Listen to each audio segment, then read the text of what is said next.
Reyam. Last we left off, you guys had decided to finally enter into the tunnel outside 15.5 what? What are you talking about? Why are you throwing me off? 15.5. Session 15.5 is going to be a short one.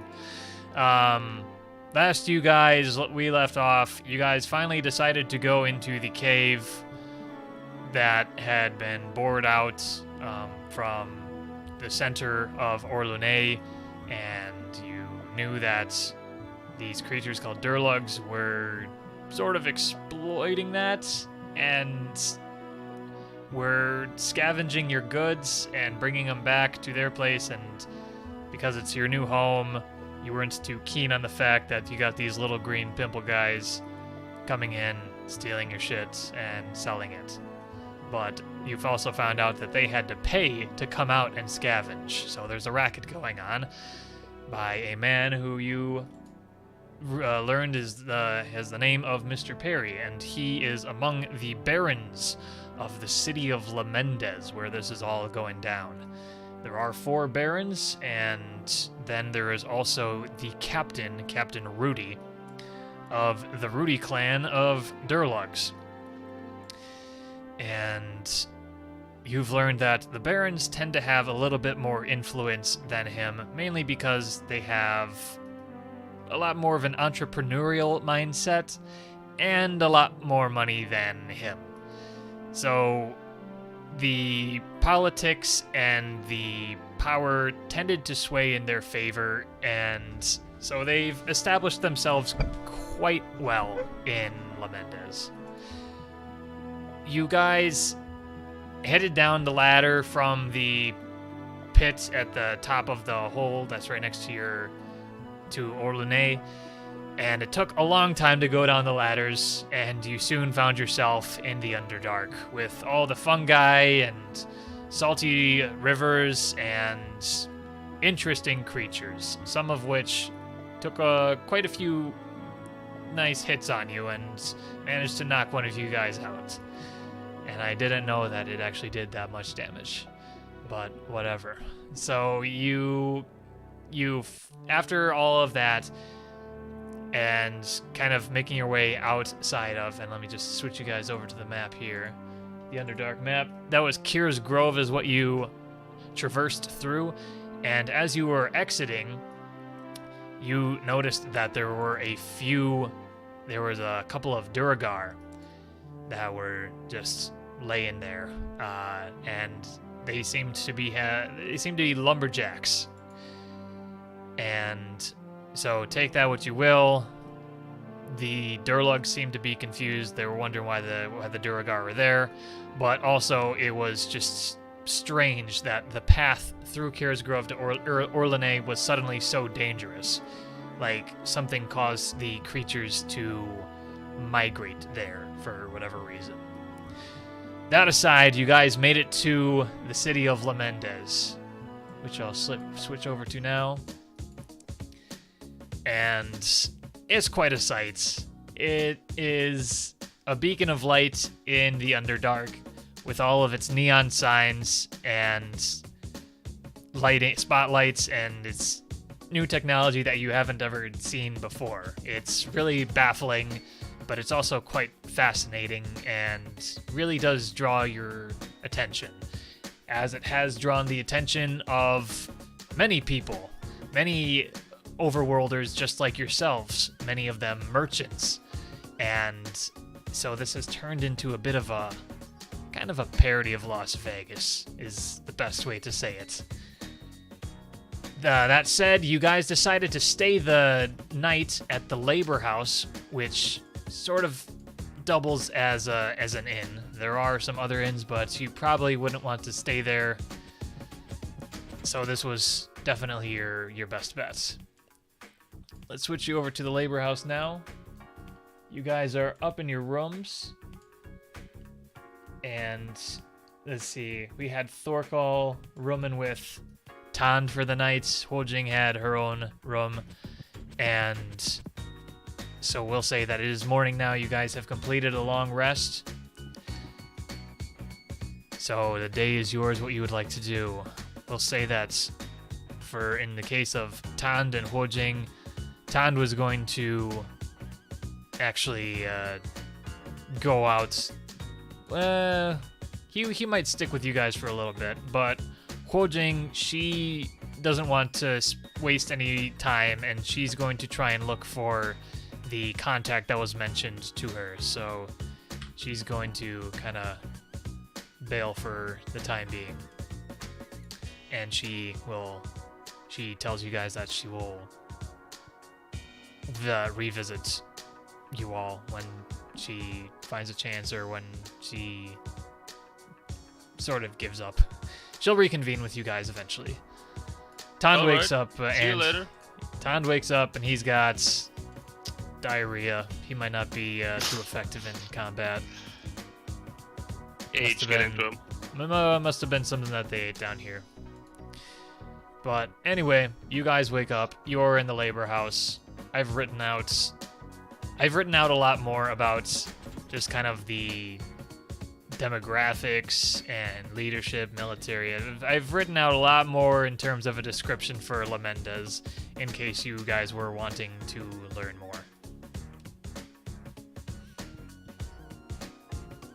You'd probably have to learn it from somebody, but sure.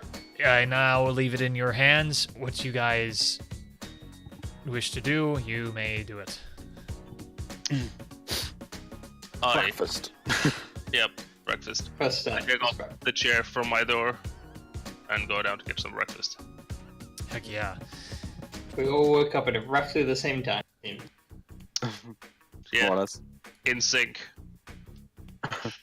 Right on. So you will have found out about the labor house, that among some of the mass-produced products that they create, some of the industries that they serve, they actually mass-produce what's called rice, which is just cave rice. It's cooked and tastes just like regular white rice, but it's slightly purple in its color. Other than that, it's pretty much the same thing. You'll also know that they do have little farms that have rats and what are called deep mep. If you guys remember what a mep is. Yep, the little sheep. Yep. I got a handout for them now. It was in one of the, like at the bottom of one of the things we read. Just a white sheep with black skin. Yeah. Yeah, this is a map. And so what they got down here, wait for it. They have a deep map. Oh. I want one as a pet. And I think their skin is their fur is slightly more grayish, or a slight purple hue. I took a purple color and I did the hue overlay in Photoshop. And so what you see is what you get. That little light purplish. Yeah. So they've got deep map as one of the things that they serve as sort of meat, among other things. If you want them as a pet, you most certainly can try that. But people eat mep down here. Oh yeah. So what you would have for breakfast, actually, you would have probably just some meat over rice, and then this stuff called, actually, it's, what did I say it was? Okay, Oz sprouts, which are basically equivalent to Brussels sprouts, but you would find them in caves. So that's kind of what you would have. You would have mep and Oz sprouts over rice. It's kind of it's a warm breakfast. Do you have any eggs? They do have, let's see. Can I have one raw egg with my rice, please? Sure. They come from deep hens. They're like hens, they're like chicken, except they have a slight little purple tint to them, as do all their eggs. That is, yeah. So that's where you're gonna get your eggs. Yep. I would like to crack the raw egg into my rice and mix it up. Right on. So you're gonna have, I forget what they call them in Korea, bibimbap. That's what they have. It's like a stone, they get a stone bowl and they just kind of mix a bunch of stuff all together with crispy rice and meat and a bunch of vegetables. Bibimbap is fantastic. Anywho, let's see, for drinks they have, what did I write here? They've got a sort of vegetable juice made from fez root, which is equivalent to kind of like, it's a really long asparagus that's kind of like a root, but it tastes just like asparagus. Then they also have what's called Kim Slice, which are basically kiwis, except they're cave kiwis, and so they have a little bit of a purple tint to them. But they just taste just like kiwi. And so if you were to get any kind of juice or non-alcoholic beverage, it's probably going to be Kim Slice juice. Yeah, I'll go for the juice. Hell yeah. Okay, Yep, cool. Juice too. I'll do the juice. Right on. And I'll Okay. do map over some rice bed. What? I'll do like the map over whatever the rice was. Yeah, it's good. Rise. R-I-Z-E. Rice. I didn't make handouts for those guys yet, but I did make forageables for down here. So we could actually kind of retcon, go back in time, and if you guys were to forage at all, would you maybe have tried to forage? You could also forage today. Sure. I'm all with it. You Yeah. can, if you guys Forage wanted to go out from- and try foraging today, you could go for that. So let me kind of go back into my rules. What I wrote for foraging, I think it was just like a survival check to Survival? see what you find, and then nature to see if you know what it is. Yep. So let's do that right now. Why the hell not? We'll say that this is what you maybe have done yesterday before you came in, because there is. Yeah. I got the, what is it? To show you, I had that that splash screen of what it all looks like. I've got it somewhere. I don't know if I made it as a handout, but lots of fungi, lots of interesting plants, and so you probably would have, Doing survival in nature. yeah, do a survival and do a nature. Actually, do a survival first. Yeah. Yep. Oh jeez. Okay, let's see what we got. So Thaddeus 11 and and 5. Klaus, you guys don't necessarily find anything. With a 10, Thorkal, you find a very common. You find something that's very common down in the Underdark, and so we'll just say at this point that you had found what is called a wizard hat. Ooh, wizard hat. That like some sort of fungus? Sounds like a drug. I'll show you. It's not a drug. It's a Okay, that wizard looks hat. like a wizard hat. Small conical mushroom that grows in the Underdark. The stem is pale white. Cap is generally light orange. Drow often, or dark elves, collect the mushroom, or I maybe should say Durlug. That was kind of a copy pasta. They collect the mushroom even though it's bitter. While it's fresh, cooking it over an open flame causes it to shrink and take on a surprisingly meaty flavor. And so, yeah, with even with the nature roll of, you had to get a nature roll of 5 to know what it was about, and so just with a 6, you're kind of able to figure that out. So it takes on a bit of a meaty flavor. Sounds like a better Yep. version of tofu. Yeah, that's something that you could, you sort of. I mean, tofu's got, it doesn't really It's take a bland as meaty fuck. flavor. It's kind of what you mix with it. Yeah, it's how you season it. Absolutely. So you did find wizard hats during your foraging. There's a lot more to find in the Underdark for forageable goods, and also a lot to find in the overworld in terms of forageable goods. You guys have barely the scratched one? the surface. That was it. Yeah, that's what you guys were able to find in the foraging. Like, the way that foraging works is that you do a survival check, and then I've got different tiers for 10, 15, 20, and then if you get a 20, then you roll again, and then there's a tier for 10 and another 20, then another 10 and 20, and so that's how you get into things like finding legendary goods. Yeah, but what I meant is like just the one wizard hat. Oh, we'll say that you found a small cluster of them. You found like 3 or 4 wizard hats. But, I'd probably cook a few, or I'd ask someone to cook a few because I can't cook for breakfast. Buy them. You want to I put can them as cook. like toppings on top of what you were given? Yeah. Just to give it a shot. Okay, cool. So you guys have made... Yeah, I would say that would taste pretty good. It's kind of like Brussels sprouts, meat, and then tofu and rice. I mean, that's not that bad. Essentially what it is. Okay, cool. So that's what you had for breakfast. It was mainly just a bunch of... It wasn't this many Durlug. They tend to wake up a lot later than you guys, and we'll say that it's about 8 in the morning.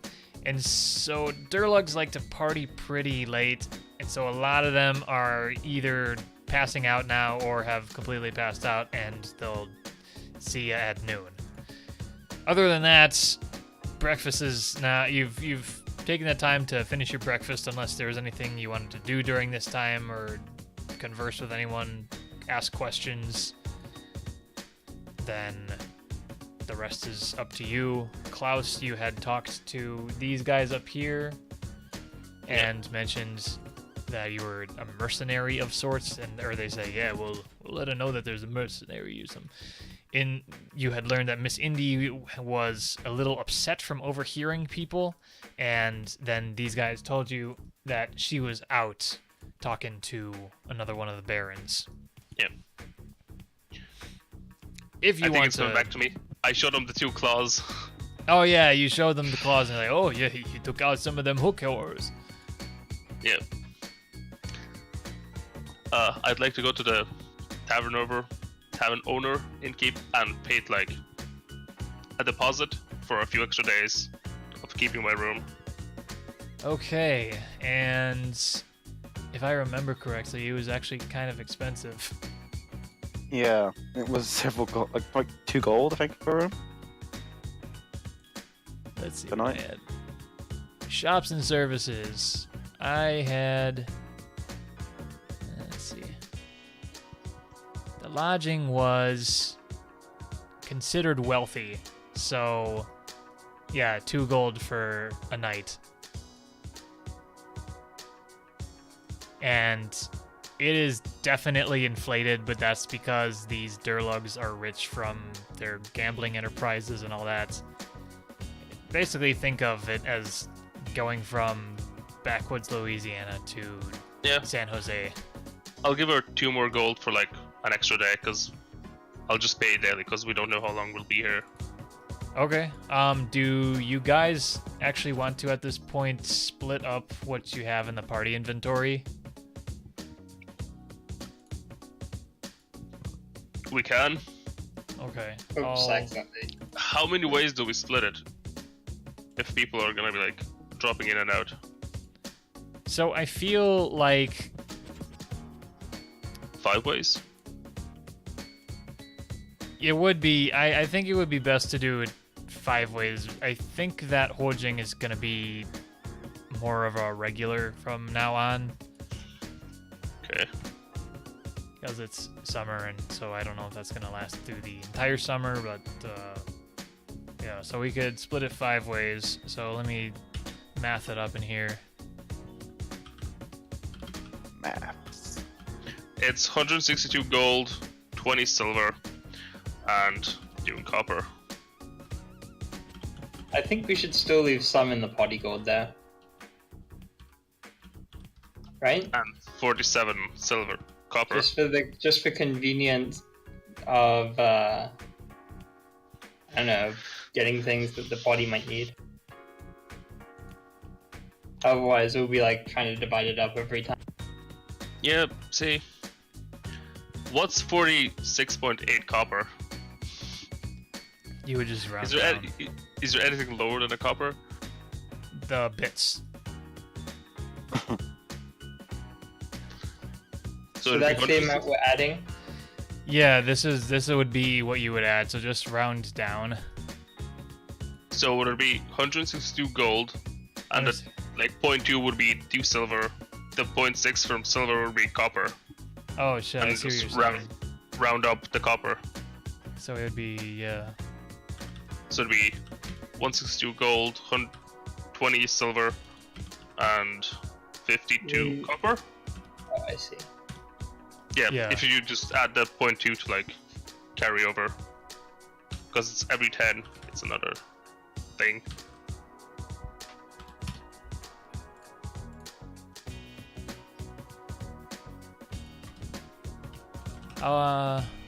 I will Ooh. mark that in the party inventory, that the last split, so the guys know what to add when they come back. Yep. I'm no longer mega poor. I have money. And whenever we find like more, we can just keep adding it to the party inventory, and whenever everyone's low on gold again, we just split it up. Yep, 18. Let's go spend it all gambling. You guys can. Sure, it's your money now. Do what you want. Wait, how the hell does this all work now? Okay, just a second. I'll be 10, so 3, and then it takes away 100, so you got 3 left. And then how much silver copper was that? It was 52. 260. But how much silver carried over? 0.6. So it'll be 52 copper. Yeah, I'm just trying. I'm looking at the what we had in the party.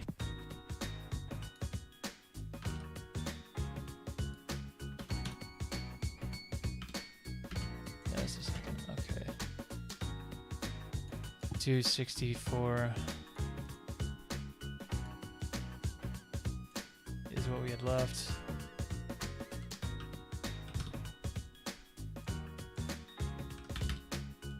Okay, that's it. So that's what we have left is in terms of like carryover and stuff, you have 1 gold. Actually I think it just might be 4 copper after all is maybe said and done. Yep. About that much. I'll give you a gold for free, whatever. This is what it turns out to be. Calculators don't exist back then. We use an abacus. Oh, Unless no. you want to like Yeah, you got chop copper into smaller pieces. You could do that. That's the creation of bits, but it's also destruction of currency, which is illegal. Yep. Anywho, yeah, you guys got a bit of gold in your hands now. A bit of gold, silver, and copper, so you can do with it what you wish. And so did Klaus. I don't know where did Klaus go? Oh yeah, he went over to the bartender. You Yep, paid to for pay, the like, night. For a night. Okay. What did the rest of you guys all do? Tom's gonna go to the bathroom and take a crap. He's not feeling too hot. I finished my breakfast and I'm gonna go to explore the town. You gonna That go we haven't- explore? Yeah, me as well. Explore town. Whoop. All right. Yeah, So it's going on out there. I'll join them because I have nothing better to do. sure. So there are 6 main places that you can go in the town, as you see on here. We got the dock, the labor house, the casino, shops, club, and racetrack. In terms of just what you're able to infer from walking around, and would you have conversed with people just to try and learn a little bit more about it?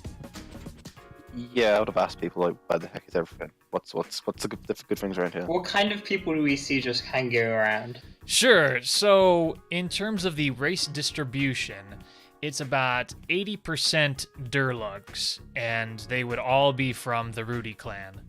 Then you could also see about 10% monster races, which would include ogres, trolls, goblins, kobolds, and even some gnolls. Then about 5% are humans, which would have come from the overworld. 2.5 are dwarf and Duergar mix. Then the final 2.5 are high elves, wood elves, and dark elves. Oh, also among the kind of monster races are straight up orcs. Very few orcs, though. They tend to not like orcs around here. In terms of the population, it's around 700 people, you've learned. And the majority of people are poor. It's about 60% of people live in poor conditions. Then about 25% modest, 10% wealthy, and 5% aristocratic. And the people that we see just walking around outside, are they like doing jobs? Are they hanging around as commoners, families? What do we see? So the 60% of poor people would basically be your standard Street urchins? Your standard issue Durlug, and then also some unlucky outsiders. They would hold at most 1 gold to their name probably, and then they would gamble it all away. So a lot of people just walking around, not necessarily with families. If you do see kids, then they're totally out of control. Their parents aren't around.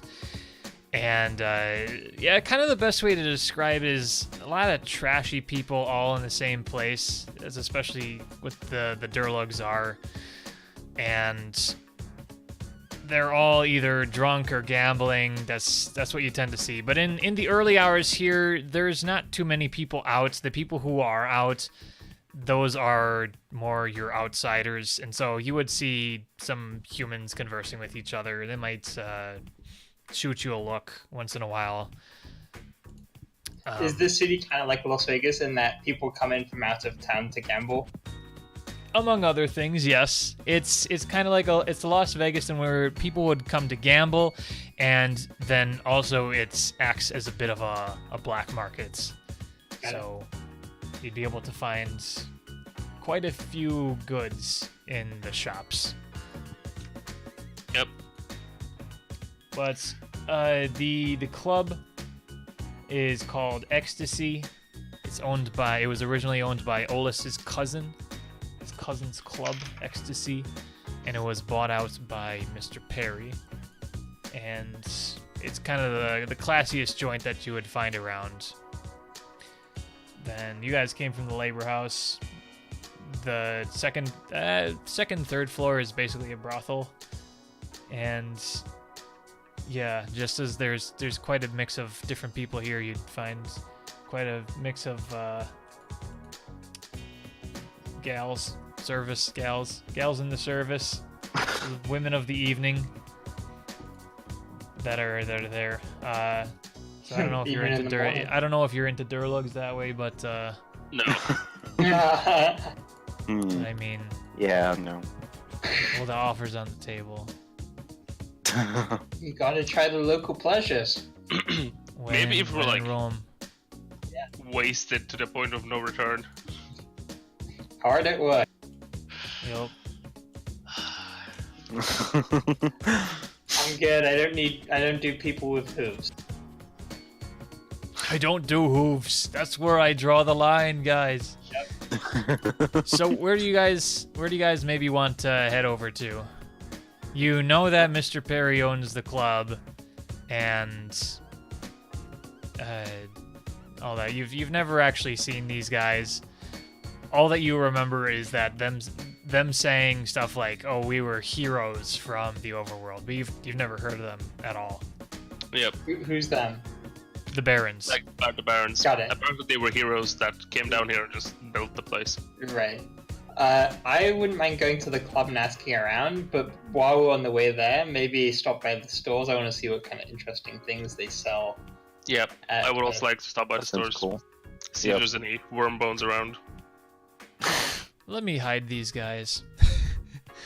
Okay, we'll get you guys to the stores.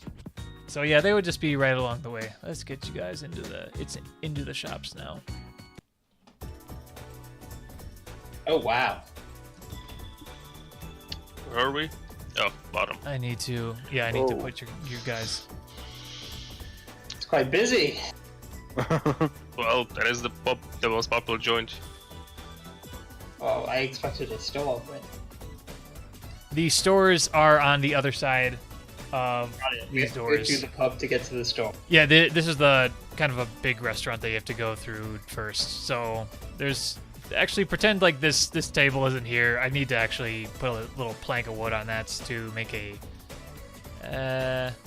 Actually, let me just like kind of do that now. I'll just get a rug, like a long ass rug, and that'll be sort of like a pathway. What color should it be? Red. Reddish, brownish. Oh my god. Oh. Hell of a rug. Some of those tables are now covered. Pretend that the tables are not covered. And let me move these guys over here. Yeah, that's great. Okay, that's good. That guy's drinking by himself. But after you guys have done a bit of exploring, people are starting to wake up and they head over to this restaurant here, which is awesome. So you would know that this restaurant and the shops behind it are owned by Mr. Ziggy, who you're able to find out from people is kind of a nice guy. He seems to be one of the nicest of the barons. He's the dwarf, right? No, he's the halfling. Halfling. So Nick's the Mr. dwarf. Nick is the dwarf. Yep. So when you enter here, you do see. When you were talking to Olus, you noticed that he had a black had bandana, and when you were talking, when you were in the workhouse, they had different color bandanas, and so that's how you're able to tell the gangs apart is all the different colors of bandanas. So the Bloods here, Mr. Ziggy's, he's like the Bloods, and so they've all got red bandanas. And if you see blue, that's Captain Rudy. If you see white, that's Indy. Black is Perry, and green is the casino, so money. That's Mr. Nick. That's kind of the rundown. So Perry's the guy sending people up to our place, right? Yeah, Perry's the guy who has a venture going into Orlando. Yeah, he's the black bandanas. Yeah, black bandanas, and so the guys with they'll always have like a resting bitch face, and their elites have sunglasses on. And it'll be easy to find them. Like this guy right here. This guy right here, he's an elite from Perry's gang. Yeah. We met one of those at the entrance. Yeah, that's Olus. Olus is one of the bouncers Yep. for the club. He's one of Perry's right-hand mans. And then right-hand men. What's the weapon carry situation? Like, can you carry weapons in this town? It is open carry, but everyone is also brandishing weapons. And be careful of these guys. You may have seen one of the guys at the... It was one of the guys at the top of the entrance. Yep. They all look just as menacing. You would find out that kind of the way that the military works here is, one, it's your gang members are kind of looking over their own territories, and then it is a bunch of hired mercenaries. And so these ogres would have just been hired to be guards. Do you think we should just move down here and start a new mafia? If you guys do that, I would definitely be supportive of it. If you guys want to do something like that, that would be fantastic. But you think about it, we could use Ole upstairs as the base, and then come down here and be cool. Yeah, but the problem is that your way up is kind of a designated route for some people now, so you're gonna I have to deal with that first. You would have to deal with that. You would have to reroute things, and If he dies, he dies. if he dies, he dies. We have 2 dies. Mr. Perry. Oh, Mr. Perry dies, Mr. Perry dies. But Yeah. But this isn't the club. This is, you guys are at the shops now. So how do you proceed? Seeing all this, it's kind of in this situation. I'm not going to describe everything. It's kind of a what you see is what you get. Yep. Just for future reference, Klaus's weapon is summoned and on his back, so he doesn't have to waste an action to summon it in case shit goes down. Okay. so does it have a certain duration of time that you can summon it for? If it gets outside of 5 meters of my range, it disappears, or if it's a minute out of my hands. Otherwise, it just stays there until I dismiss it. Cool. And if you break it, I can just summon a new one. Just proceed to the actual shops Agree. and Okay. navigate through this nonsense. So you I just- open the doors and let me reveal more. I'm blanking. Oh, that's where it went. Ah, fuck, As I'll we're just- going through, can I just eavesdrop, see if I catch some interesting dialogue?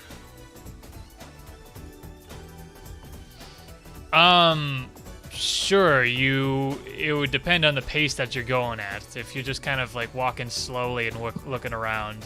Yeah, just a Then- nice stroll, yeah, we can taking do in the sights. Sure, give me a perception check because it's kind of loud.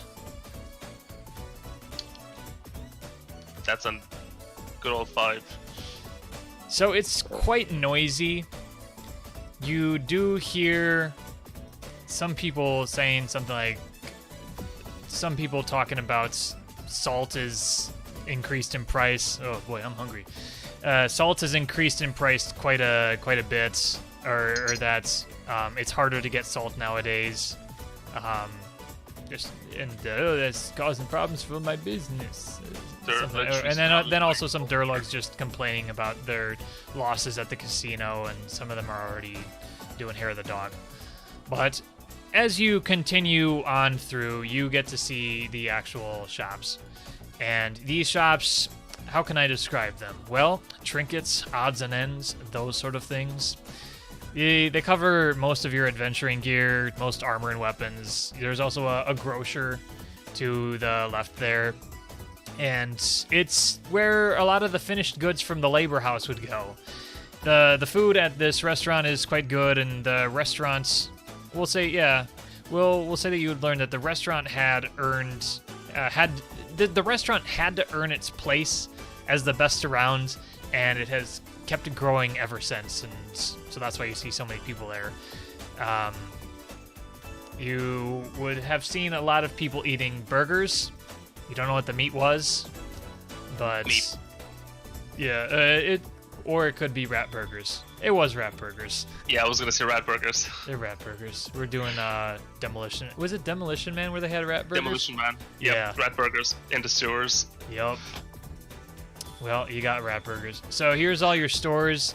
So basically, if you're wanting to buy anything special, or if you're wanting to buy anything special, kind of like magical weapons, that's Xanathar's has a kind of a roll guide for that or whatever. But I'm not sure if you're going to be able to afford magical weapons and magical stuff. Unless we pulled all the gold together, maybe. Say it again. We respect the magic stuff. Sorry. It would be kind of in this shop right here, here, if anything. And you do see among the shops, you see a bunch of humans. A lot of them are traders, and they would be bartering with some of the Durlugs, trying to sell their wares or buy some wares pretty cheap to bring them up to the overworld, because some of this is kind of a black market, and so you can get some shit pretty cheap if you know how to haggle for it. Maybe they'll buy the hooks. Potentially. Yeah. I just had a thought. You know, we're the owners of one of the gateways to the upper world. Are we though? Yeah, That's what we're here to settle. that's what we're here to settle. But in the future, we will be. Yep. Just saying. Yeah. Do we I could sense move back to that later. entrepreneurship amongst the party? I like that. Yeah. Gotta get that passive income coming. Yes, exactly. Well, Thaddeus is most interested in magic items. Even if he can't afford it, he's interested in what there is. Yeah. I want to try and find someone that's selling a set of a brewer's kit. Brewer's, You're wanting to buy a Probably brewer's was. kit? Yep. Okay, let's see. We got the shops and services tab. And going down a brewer's kit. Brewer's supplies would be 20 gold. Let's see if you can get them cheaper here. So, brewer's supplies, they would be in, we'll say this store here. Hmm. So, Okay. you are greeted by this woman. She's blowing you a kiss as you enter. Oh, welcome, sweetie. Take a look at my wares. And I glance around and go, where can I find a brewer's kit? Someone to make some good strong ale. Oh, brewer's kit. Yeah, we got him. She just kind of heads to the back.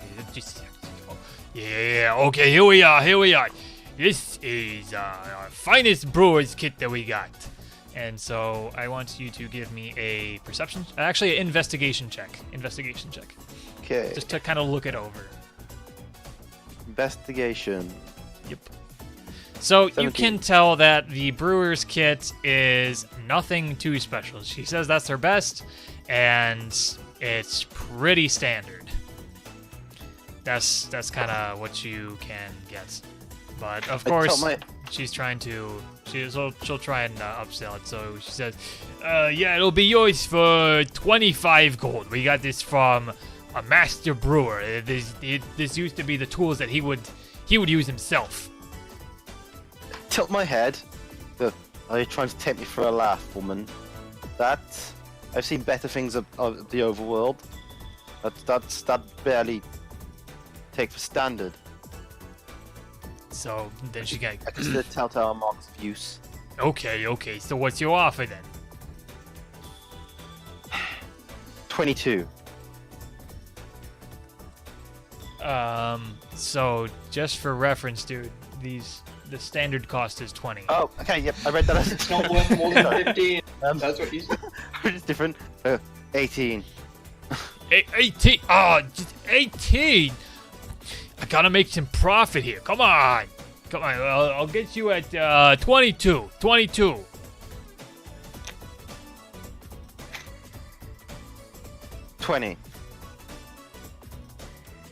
Oh, okay. Fine. 20. And then she hands you the suppliers at standard cost. Yeah, I hand over the gold. 20 gold it costs you, but you are now in possession of a standard set of brewer supplies. Nothing too special to them. They'll get the job done and last just as long as they need to. Do you have proficiency in brewer supplies? Yes, I do. Okay, cool. So that is something that we could potentially do in this session, is delve into the crafting system if there was something that you were maybe wanting to make. Possibly, yes. Possibly. A lot of what the crafting is for relatively inexpensive items like baking and brewing, what it ends up being is you just make things in bulk, and that's how it's all handled. And Yeah, I'm trying to make some ale from these local ingredients. yeah, that could be an adventure. So you'd maybe want to do a little bit of asking around, or maybe do a little bit more foraging. But you do know, in terms of beer that is here, the dominant one, the definite Coke of brewing would take a while to ferment all of the ingredients. So it would be something that you would have just kind of going maybe up in Orleans. Yeah. But what you can tell from all of the beers that you've seen, that it is Captain Rudy's Special Reserve. I think I mentioned that. That's the bottle that you would see all of these Dhergoloths drinking from, as pictured. Yep. I'll make something new and special that we can sell on the overworld that might, You Yep. can make Rise sake. Oh, yeah. Hell yeah, that sounds interesting. Okay. Well, not known until you try. So, let's move on to Klaus. What is it that you're doing down here? I am looking for any magical swords, or just something that would be useful for every day, and worm bones. Looking for worm bones. That would be a thing. Just a second. Let me pull up Xanathar's and see his rules for buying magical weapons. It would be, oh yeah, downtime activities, buying a magical weapon. Purchasing requires time and money to seek out and contact people willing to sell items. So you're looking for a magical weapon. Yeah, preferably a longsword. Because I can bind it to me, and then I will be able to summon it. But you wouldn't get the +1 from... Like, if it's already a +1 magical item, then no, you it doesn't wouldn't... stack. It's just, then it would be just +1. Okay. Let's see. The total of the check dictates which table the dungeon guy something or others. Character seeking to buy a magic item makes a charisma persuasion check to determine the quality of the seller found. The character gains a +1 bonus check for every work week beyond the first that is spent sending a seller, and a +1 bonus for every additional 100 GP spent on the search, up to a maximum bonus of +10. So it says it costs 100 gold in expenses alone for finding someone. Yeah, but I'm just looking at what's in the shop. Oh yeah, what's in the shop? Okay, let's see. In terms of magic items that are in the shop. Yeah, if I was looking for like a legendary longsword, sure. Oh, then I that set would be. out. Yeah, you're true. Yeah, Yeah. true. Just a second. But I'm just looking around this shop. All right, just a second. Thaddeus is also looking to see what's in the shop as well, by the way. Also, just like interesting things like maybe a bottomless like water pitcher or a water skin. So, Useful items. this guy, he comes up to you, the storekeep. He comes up to you, and he says, yeah, we got a pretty interesting one here, but you would need to be missing a limb, and I think that you might be able to have that arranged. But anyway, this battle axe you see right here before you, this is called the Ghost-Touched Battle Axe, and essentially what it is it could be wielded by a missing limb of yours. So Phantom Pain or whatever, that would be able to pick up this battle axe, and then mechanically that would become a +1 weapon if you are wielding it with a missing limb. So if you're missing an arm, and you can hold this battle axe, and it would be a +1 battle axe. That's one of the things that they have. If you come over here, we have what is called the Frozen Baton. And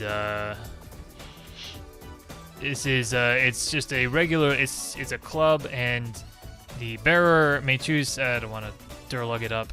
The bearer may choose to deal cold damage with this weapon and gain a +1 bonus to damage. So it's just a +1 bonus to damage is the Frozen Baton. It is a kind of an uncommon one. It requires attunements. Let's see. You also got the Dead Pike.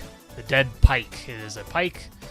If the weapon is entombed within a corpse for 8 hours, the bearer may treat it as a +1 magic weapon until the end of their next long rest.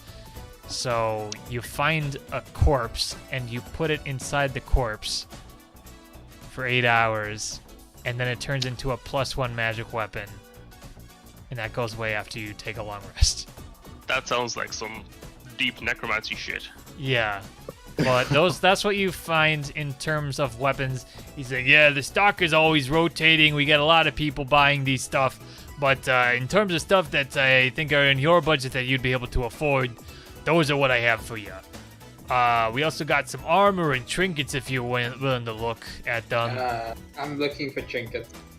Okay, in terms of trinkets, let's see. We have... That's a bad one. We have right here, this is the Tenacious Medallion. When the bearer takes a long rest, they gain back 1 additional hit die. They also have the Sagacious, Sagacious, Sagacious Collar, and that gives you a +1 to insight checks, requiring Sagacious attunement. what? A collar, Sagacious Collar. I don't know how to pronounce that. Got it. I'm going to dictionary.com. Yeah, all we need to know is that it gives +1 to insight. Sagacious. Sagacious. That's how you pronounce it. Sagacious. The Sagacious Collar gives you +1 to insight checks. Then, let me just roll again. Then they also have... Ooh, this is a good one. They have the Barbarian's Belt, which you can channel once a day to give you +1 to athletics checks.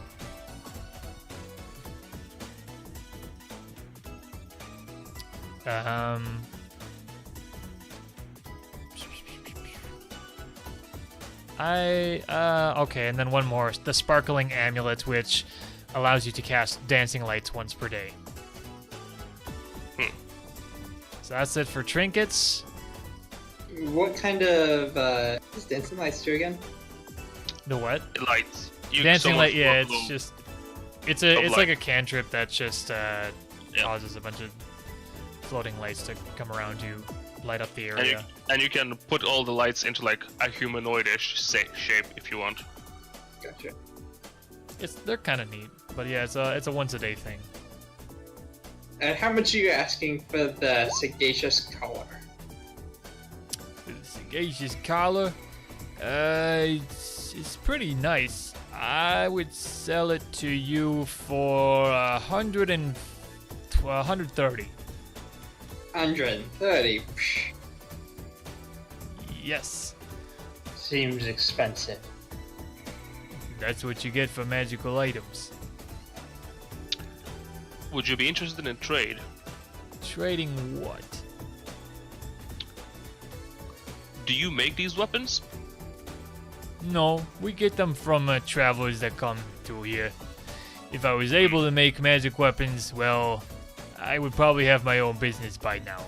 And then it would probably go under because I would get attacked by people. So I find myself at a happy medium just buying magical items from people and having my friend out here guard me from anyone trying to attack. Alright. Well, on passing through the forgotten name forest, the forest that we passed, we came across these hook creatures, and we just so happened to have, and I pull out one of the claws.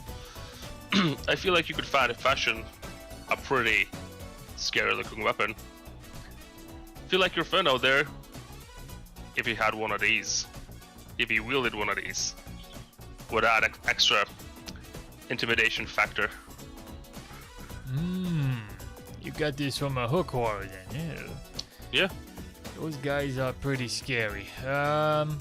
killed it ourselves. I would say that because it's not magical, I would be willing to take this in, but all it would do was lower the price. Oh yeah, sure. Well, it's not magical, but lowering the price works. What are you looking at, Klaus? Oh no, this is for you. Oh, I see. So with that in mind, I would lower the price to 100 gold.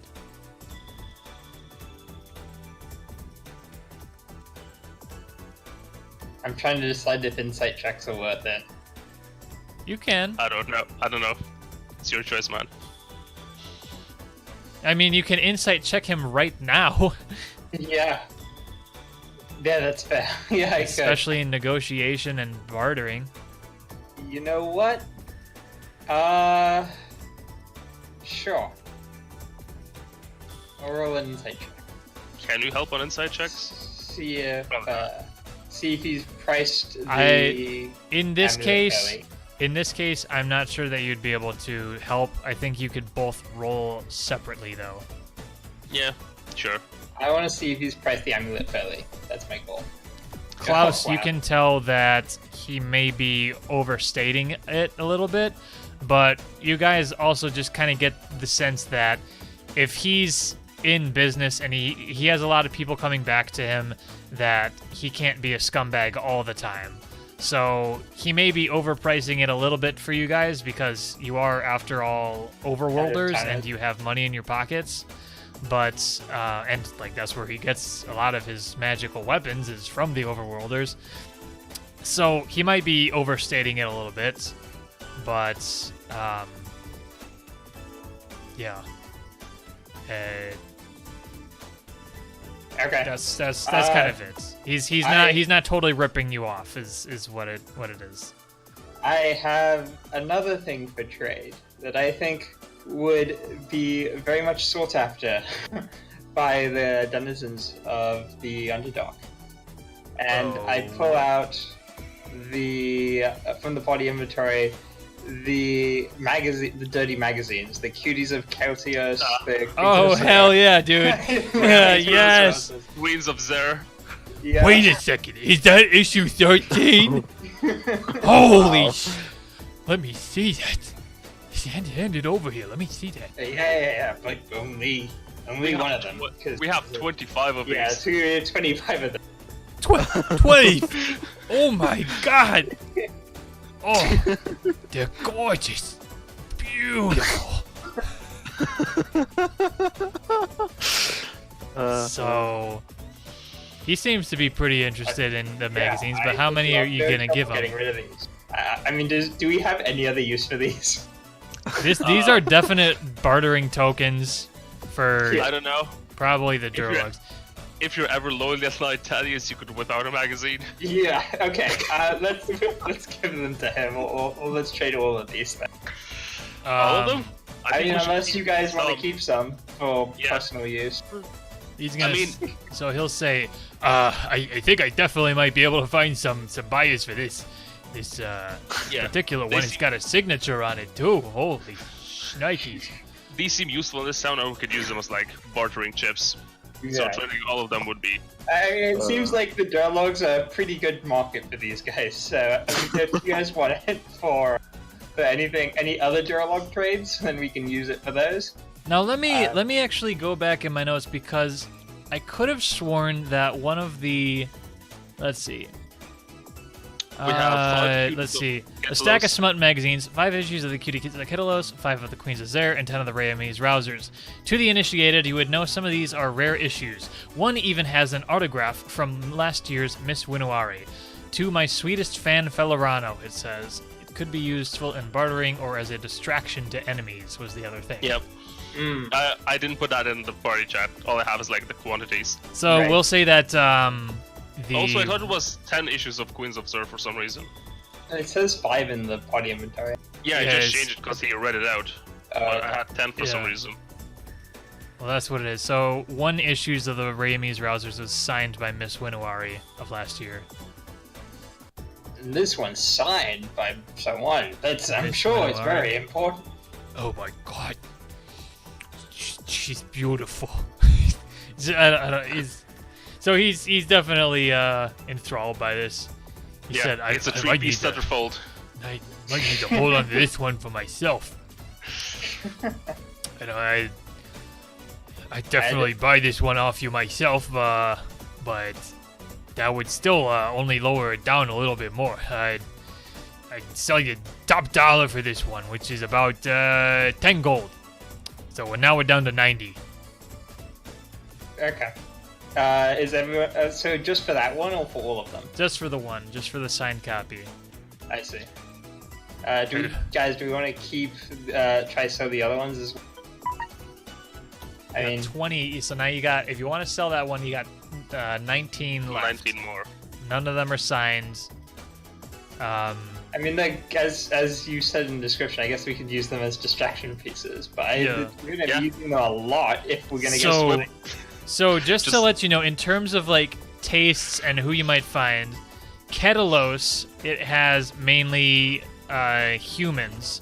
Okay. Zer, Zer's got actually a lot of dwarves in it. Dwarves and halflings. And for Thorkal. Reyam's Rousers has your elves and then a few humans as well. Okay, so they're actually none of them are specifically tailored to the. No, they don't. They don't have Dhergoloths. No. Okay. It's Oh, fine, ELVES. Oh my god. I'll go Oh, with man. the 90. I'll take 90 and trade the sign card. Now I want to make a bard who just makes smut magazines. This is go. Oh And yeah. all of his songs that he composes are slutty as well. Yeah, They're just like bad romance novels. he's just expertise in like painter supplies and just. Hell yeah. All right, I'll take it. It'd be so creepy. He'd just be like going around finding girls. Hey, you want to be in my magazine? Like, oh god.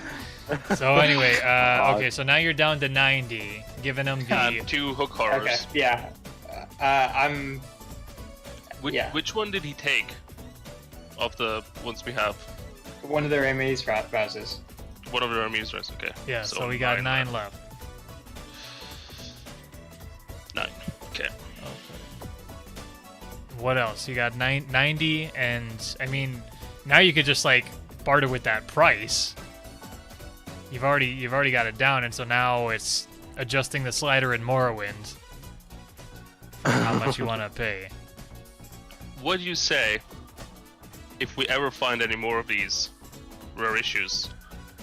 We might come back here as an exclusive customer for you if you lower the price a bit. To what?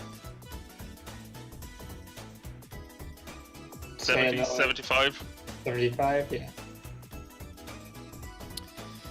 yeah. Roll a persuasion check, Klaus. Can I help him? You guys are working together, so yeah, we'll say Klaus with advantage. What was this? Persuasion? Yep. 22. He's good We with. come across these all the time. Yeah, I just Yeah. don't know who Felorano is. I guess I'll be pretending that I'm Felorano. Oh, But, don't worry, you can. He's dead. Oh, okay. So you stole these from a dead man? No, Oh, no. we stole them first, and then he died. Okay. So See, we cleared out a necromancer's camp, and this treasure of magazines was part of their booty. And we just took them, because they're all dead, and they were necromancers. No one's gonna miss them.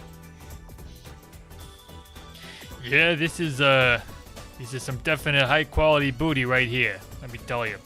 So yeah, I'll agree to 75. 75 gold for the hook horror hook, the signed copy, and then just coming back to me for any other signed issues you get.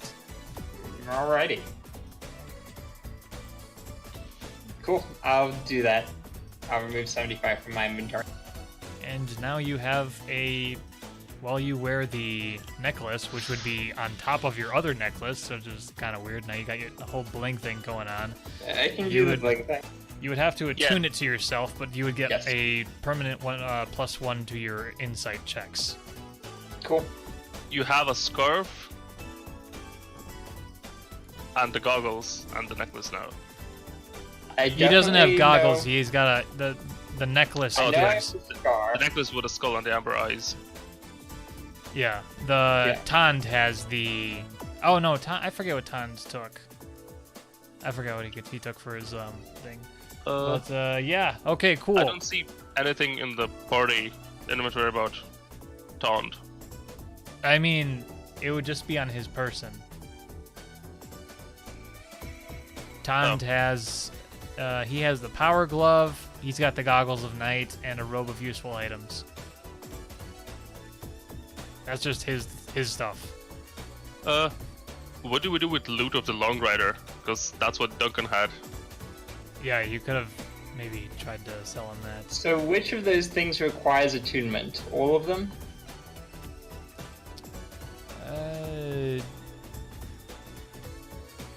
I'll go through it later. Okay, I just want to make sure, because you can only attune to so many things. Yeah, Yeah, 3. 3. Yeah, exactly. Except for Taunt, he can do like 6 He'll later on. eventually get 6, yeah. So anyway, cool. You made a neat purchase, made a new friend, and he looks forward to more nudie magazines. Yeah. Any like interesting items with like odd effects? Oh yeah, I forgot. I rolled for whether he's got worm bones or not, and he's got a tiny little. He's got one that he had in the back. It wasn't on display. He said, for some reason, some guy came in here and he bought them all out, but I got a tiny little claw right here. It's one of the nails or whatever from it's kind of like the end digits bone of a finger, not a knuckle bone. Would it be considered a knuckle bone? It's just like the tip of your finger. That's It's bone. the phalanges. Yeah, just the end. The distal bone. Yeah, that thing. So he just he's got this. Hey, I got this for a worm bone if you want it. I don't know what the heck is all the rage about these. I know they got a little bit of magic in them, but you can't do much with them. So no, just like I like collecting bones of different animals. Kind of a hobby. Yeah, these ancient bones though. So because ancient, they got some history to them. You know, you could tell quite a few stories about them. You could say that your great ancestor killed Vakan or whatever. Yeah, I'll sell this to you for 15 gold.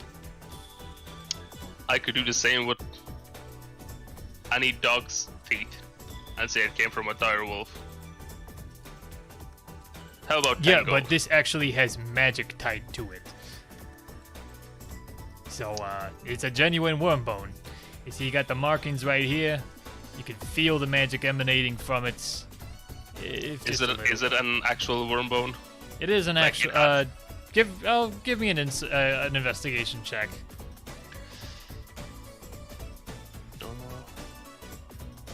I mean, you from what you've heard of descriptions and all that, this does definitely look like a worm bone. And I mean, if you hold it, you can give me an Arcana check. 9.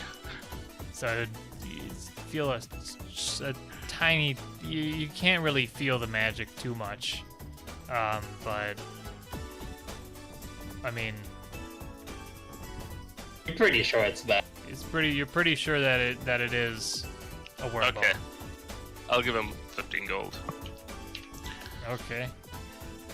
He gives a little bit of a smirk. He says, "You guys are some pretty good customers." I want to ask for one more thing, and Thaddeus is going to keep looking if he can't find anything here, but just in case there's any magic, like robes or something. It doesn't have to be...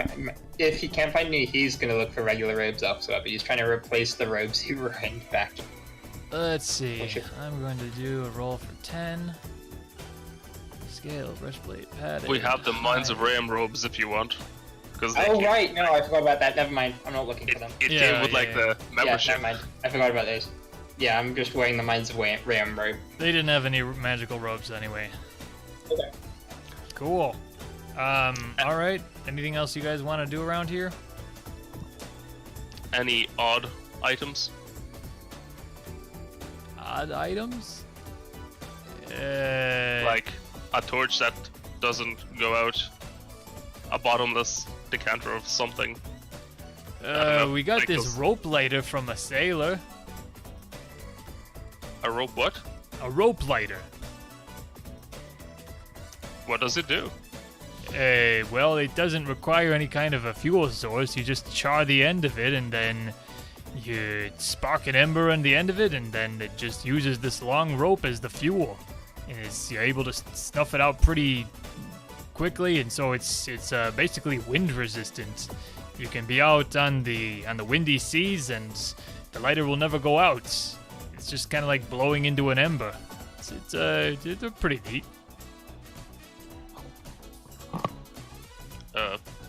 What would be like the range of light that it produces? Not much. It's just it's little embers. It's like if you wanted to light so it's something. like a lighter for like a cigarette or something. among other things. Like you could stick the end of a rope into a pipe, or you could start to get a fire started. But I mean, it's just like little embers that you're sparking onto a rope. Yeah. They exist in reality, by the way. Yeah. I have some coming today. Like actual rope lighters? Yeah, I got they're on Amazon, and so I bought a few.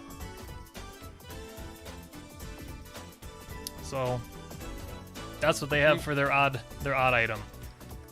Yeah. Well, thank you for the bone and the necklace. So he said, "Yeah, thank you for the bone." So anyway, anything else you guys want to do in the shops? I want to look at the food, see what's weird down here. Sure. For food sources. So with the groceries and a lot of the stuff that you find here, it's basically the finished goods that would be from the labor house. And so the labor house, let me scroll down a little bit, get down to La Mendes. A lot of what they make at the labor house, they're using things like cave cotton and cave flax to make linens, textiles, a lot of clothing, bags, and bandages. They are using hard fungus and dark wood to make their lumber. They used to have a copper function, but that has gone defunct. All that they made was a bunch of copper wire, but the place is pretty wired up, and that's kind of it. What does the lumber look like? Well, it looks like It looks like regular lumber, but it's considered deep lumber, so it has a little bit of a purple tint to it. Are you sensing a common theme? Yeah. And also just like the exact intonation that I'm giving. Just has a little bit of a purple tint to it. So anyway, then they also have It's perfect. some I iron also have a goods. little purple tint. Okay, well, look at you. In the grocery store right now, you'd find some fez root, kim slice, and then there's also a small basket of dark berries, but they're like really expensive. Would you have any spices? Spices? Those? Yeah, sure. We got some spices. We got, they just have like a variety of. I don't know my spices too well. They have a variety. They do have also a lot of salt, but they would say, I gotta warn you though, the price of this has gone up a little bit. The spices or the salt? Both. They're coming from Solen. Bunch of crap happening down there. It's got Miss Indy all upset. What happened with? I don't know. I That's why I was gonna go talk to her. Yeah, we should. So do you buy anything from the grocer? Some meat and vegetables. So in terms of meat, I don't know how I'd price that out. Some meat and vegetables, we'll just say that it would total to, like if you wanted to make some meat for like meat and vegetables for 3 meals, we'll say that it costs you about 6 silver. Alright. Give the... Is the Dhergoloth in charge, the woman or the old man? The Dhergoloth's in charge, and he's The actually Dhergoloth. got this woman working for him because she had lost her money at the casino, and now she's working off her debt. And then the old man is a patron. Of the grocery store? Yeah, he's buying from the grocery store. Oh. He's a customer. When I said patron, I was like, that's weird. Okay, I hand the Dhergoloth 6 silver. Right on, you get some ingredients.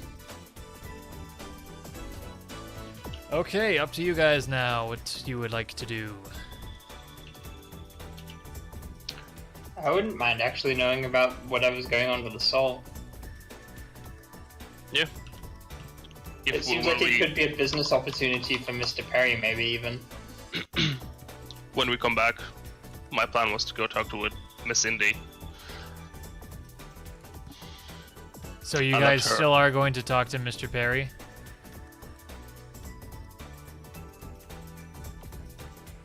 Who do we want to talk to first, Mr. Perry or Miss Indy? I was going to suggest Miss Indy just because maybe that would inform our negotiations with Mr. Perry. Yeah, and having helped one of the barons might give us, some reputation or something. It's like, hey, Okay, we so helped you one of you guys. So you do not want to go to the club. You want to circle back and go to the labor house. Sure.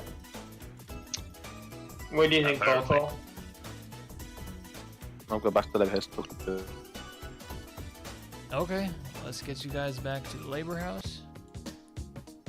Find what you were looking for, Thorkal.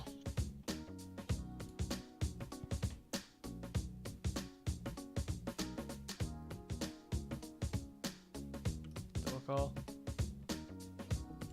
What did you say? did you find what you? Did you find what you were looking for? I saw you go off to the left. I mean, right. Well, I'll just get myself a good brews kit, see if I can put together some good ale from the ingredients down here. Well, we should ask around what they use for hops. Maybe something. Yeah, I'll look around when we have a bit more free time. Well, I'm pretty sure you're gonna find that they use a thing that's called deep hops. It's very similar to the hops that you have in the overworld, Yep, except they have except a slightly little bit of purplish. a purple tint to them. Makes sense. Yep. Predictable. If it works, it works. Okay. Yeah, that's okay.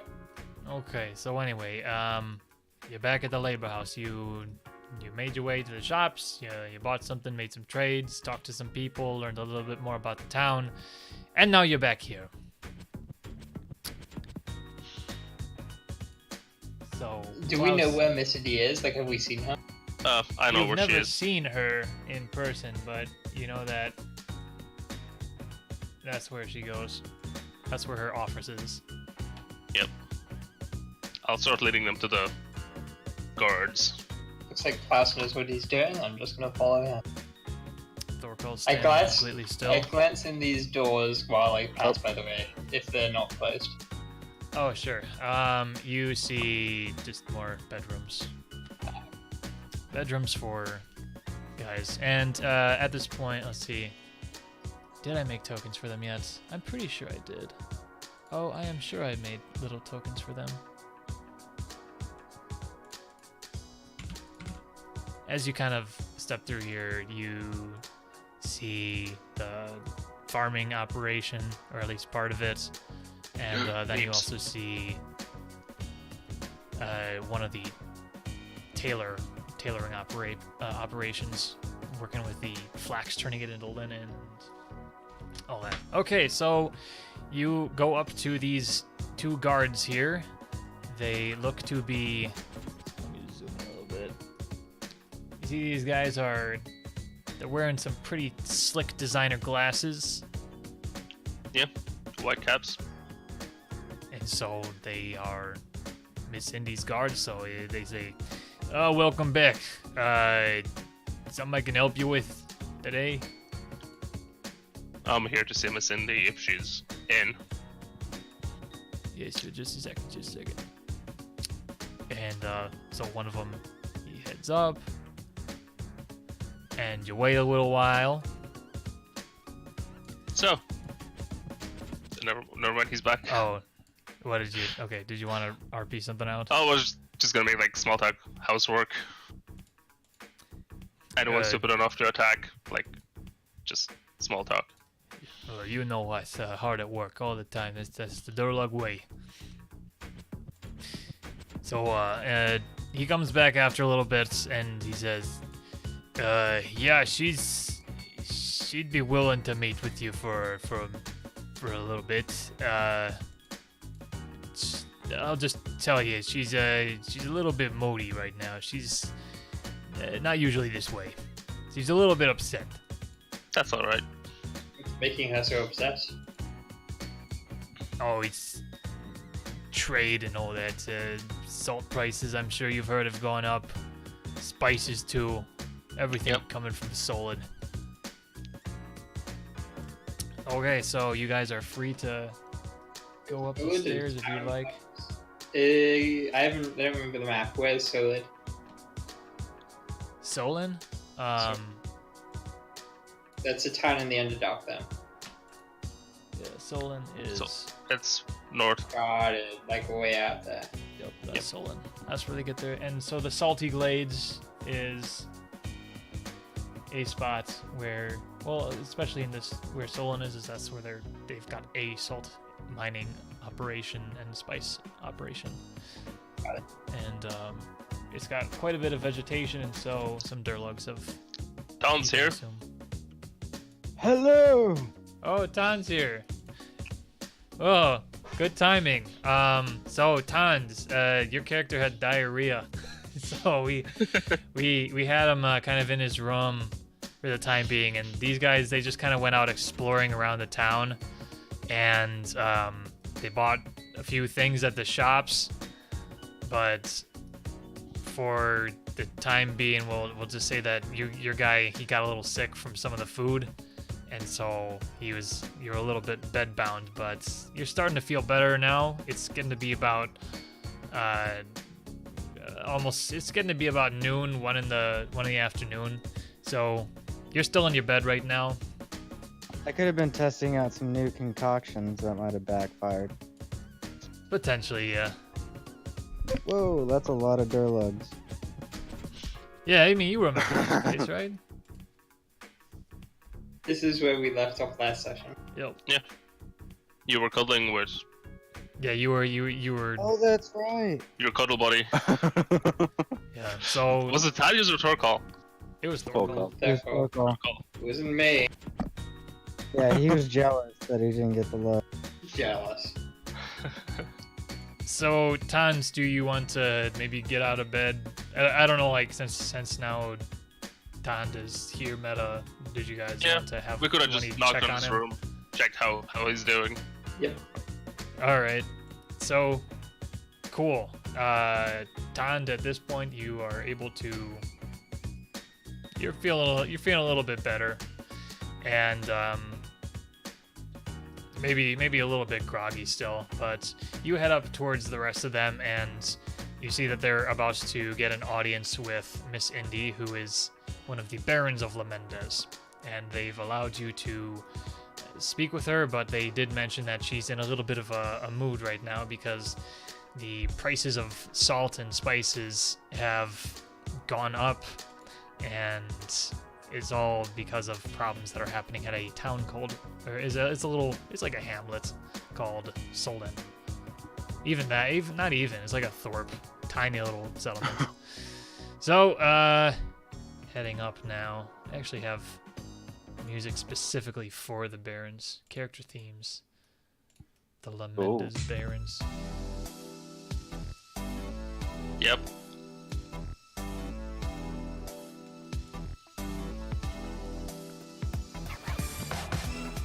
It was originally supposed to be kind of awkward because I always like put in like 3 or 4 chairs in the offices, so I was gonna have a meme like, oh, one of you guys is always gonna have to stand. But since Hojing's not here, now there's just enough seats for everyone.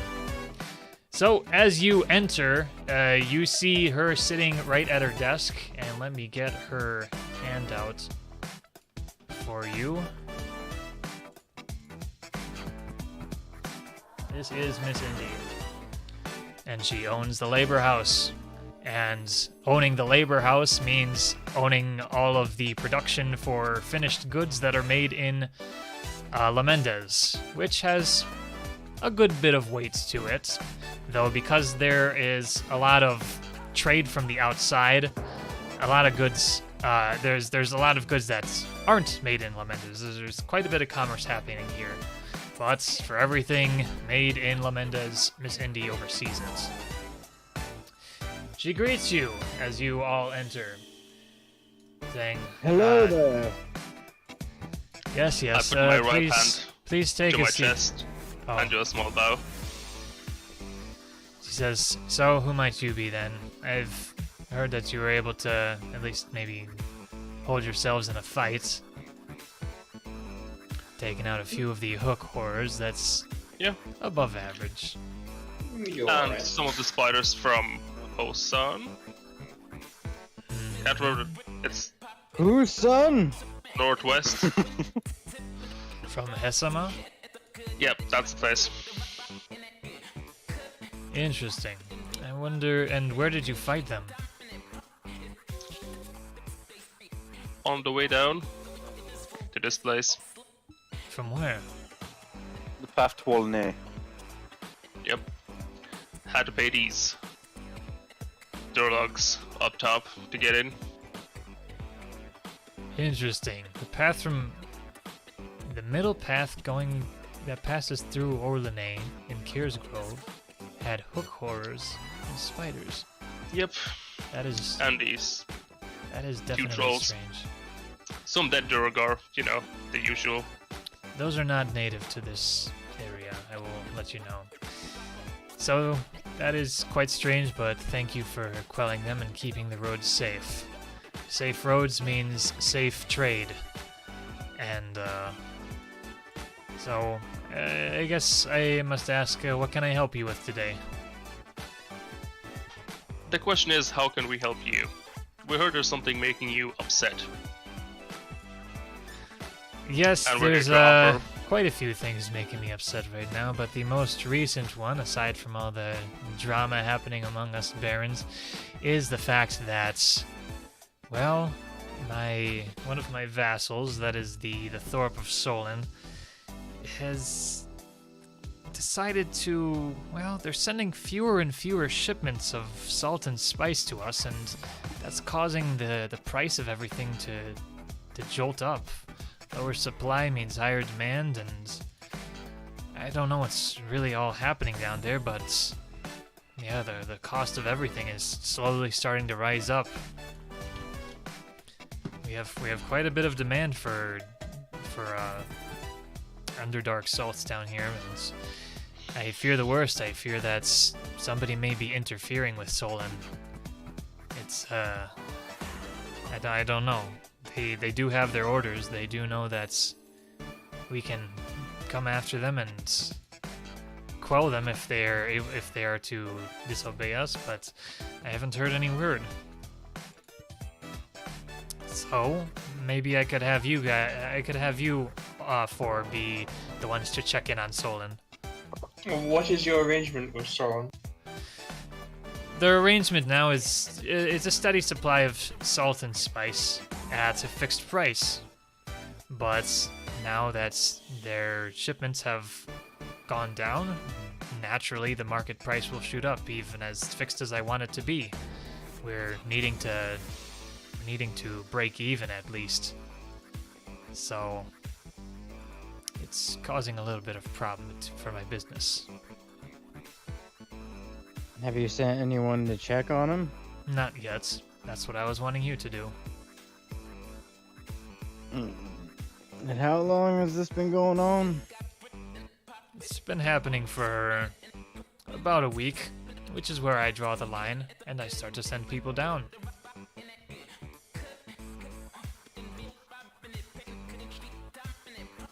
Fair enough. I'm sure we can figure something out. And it shouldn't be too much trouble. All Excellent. that stands between us and them is what we fought in the caves. We'll carve a path. Excellent. Well, I'm not sure how I could repay you when the job is done, or what kind of compensation you're looking for. You see, Mr. Perry opened a path through one of our holdings. You mean we are advocates of free trade as entrepreneurs like yourself? Okay. And so you're wanting me to... What is it exactly that Mr. Perry's done? Well, he charges a toll to get through this area, and as advocates of free trade, we want no such thing. Also, this toll is to pay to scavenge our home, which I will not stand for. I wanna shut up, Todd. It's like just a loud cough. See, Mr. Perry opened a trade route to one of our holdings. We're from up top, as you can tell, and we don't want to start a war. We would just like him to stop the operations through one of our holdings and maybe open business somewhere else. What do you mean, start a war?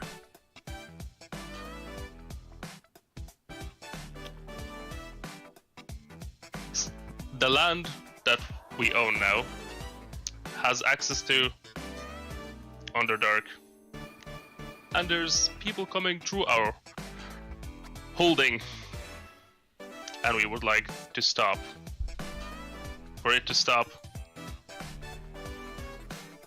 Well, I'm not sure exactly what I can do. Mr. Perry and I aren't necessarily on the best terms.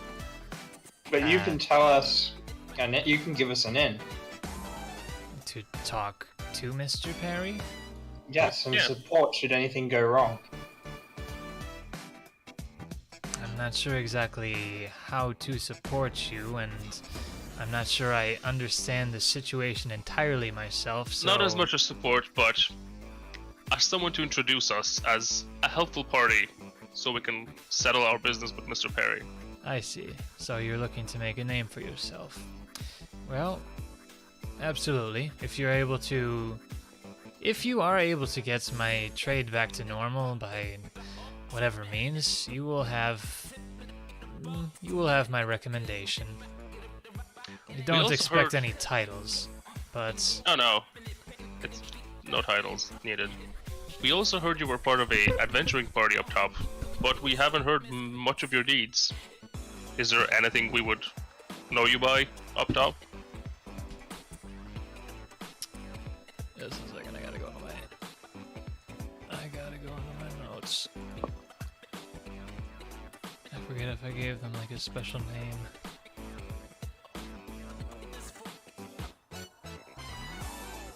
Because I think we rolled a pretty high history check on Mr. Perry, and we came up with nothing. Yeah.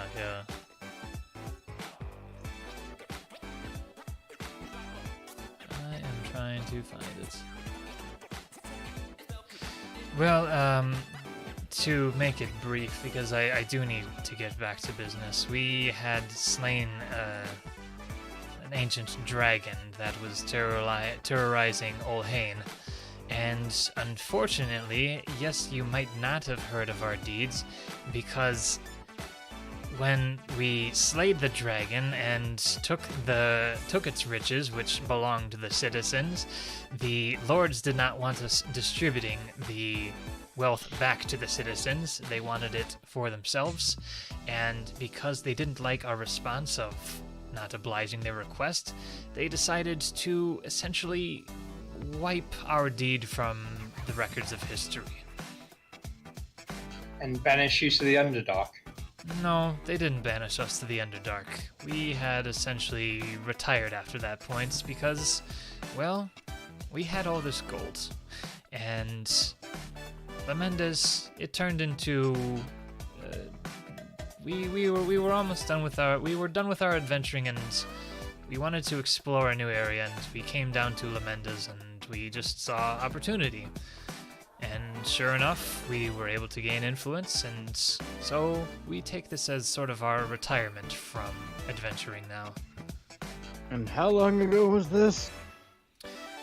Let's see, just a second. Mendes was founded 5 years ago in 2683. So the Barons probably came in about 4 or 4.5 years ago. And what was made the a lot town? of progress in that time. Yes, well, when you have a large initial investment, you're able to get things done very quickly. especially when it comes to things like hiring mercenaries to protect you against all the potential do-batters. What was that, Klaus? I didn't say anything. But in any case, while there are dragons down here, and dragons tends to be creatures of revenge, you need not worry about any of the dragons nearby here, because our slaying of an ancient dragon would have reached their ears, and they know of our potential. Yes. We heard that some of them came up through the passage in Orlane. Is there any reason why they came up top and then just went back down? I know not of this. Those are not my issues.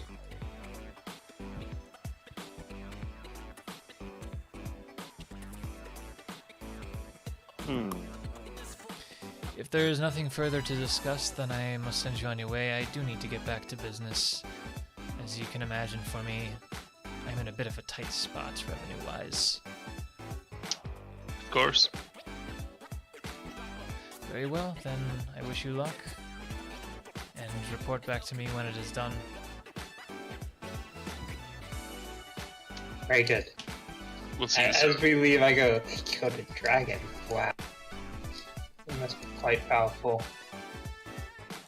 Oh. Your mom's quite powerful. Or they're full of shit.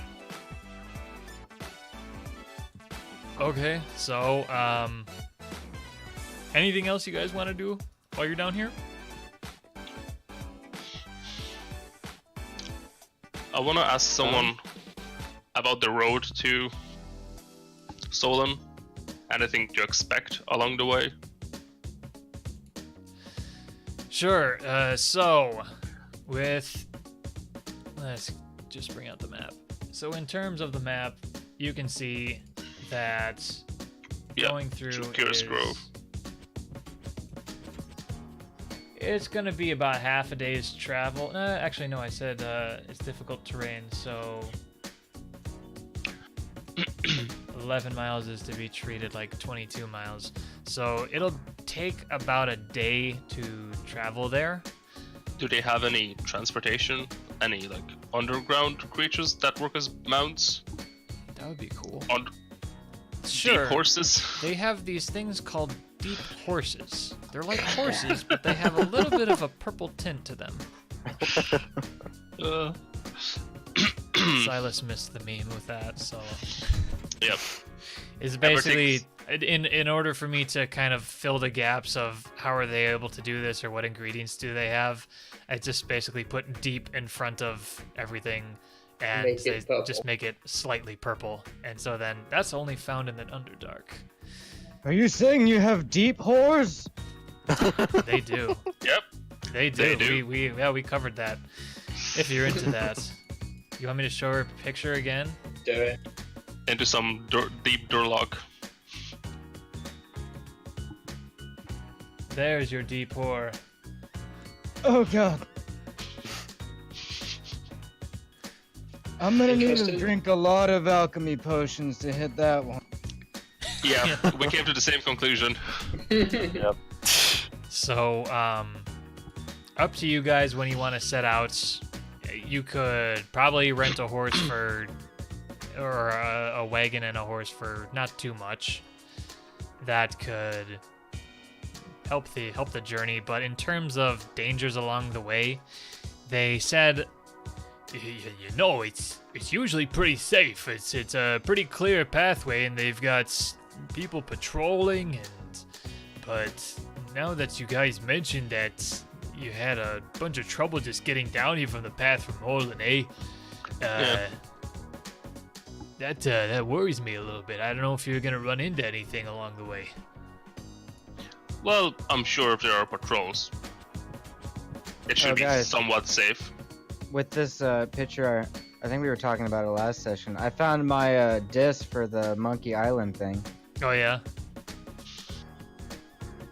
And the expansion. Bum, bum, bum. Right on.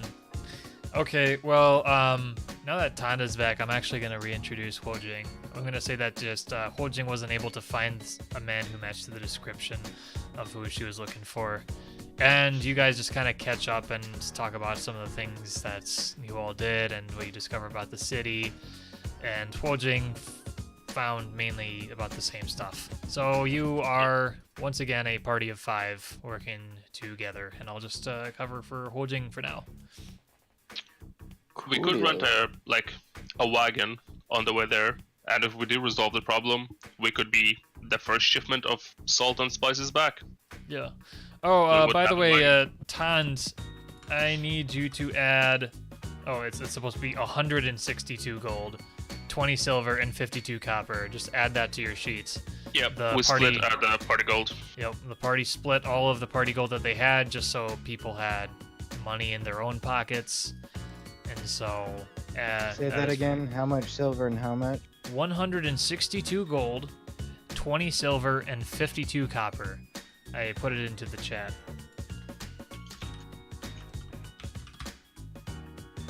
Thank you. Yep. So before you guys all head out, we'll say that you guys rent a wagon, get some horses, and so you don't have to be walking the entire way. But while you're doing all of that, let us take a break. It is now 4:30, so yeah. let us do a 10-minute break. We'll reconvene at 40 after. Hey, Cool. Landon, What's you up? want to teach me how to do that thing for you? The what thing? The gift thing or whatever? Oh, yeah, sure. It's... let's Is see. it adding gifts to attacks and all that shit? No, GIF. Oh, here you go. Give a gift. Yeah, Oh, you go to gifts. Marketplace, and then it has Give Roll 20 is the top one. You can gift a Plus or Pro subscription to your favorite GM, and then I think I sent you my email in a DM, and just don't say because we're live, or I can just cut the audio for a second. But yeah, never mind. I think I sent it to you. Yeah, I did. Through Roll 20, my email is that, and then I am running on a Plus subscription, so it is the $5 a month thing, and then you just kind of follow the prompts, and that's it.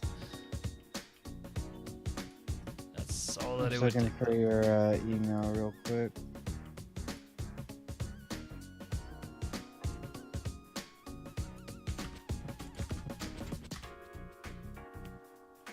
That's the one. Yeah, sorry about being late, guys. I'm in New York helping my mom with some shit, so they're all off. Yeah, no problem. Did this just like come up last minute or something? Yeah, well, I mean, I've been here for a week, but I've been like fucking crazy busy. I have to help my mom move to a different state, Okay. and it's like emergency. Okay, alright. Okay, well, I'm gonna take a break now. So I'll be back at the 40 after. Cool.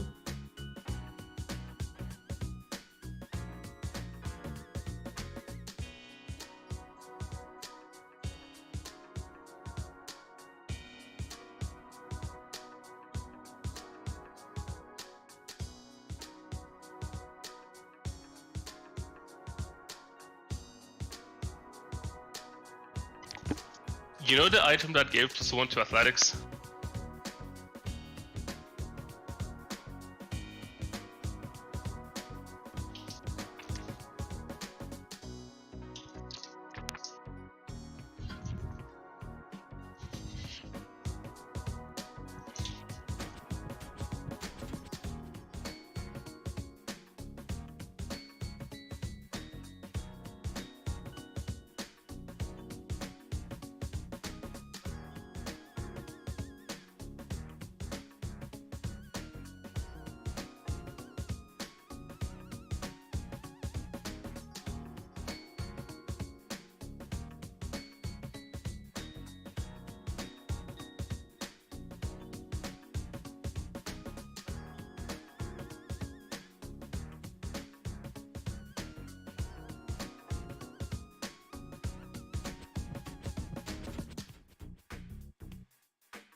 I'm back.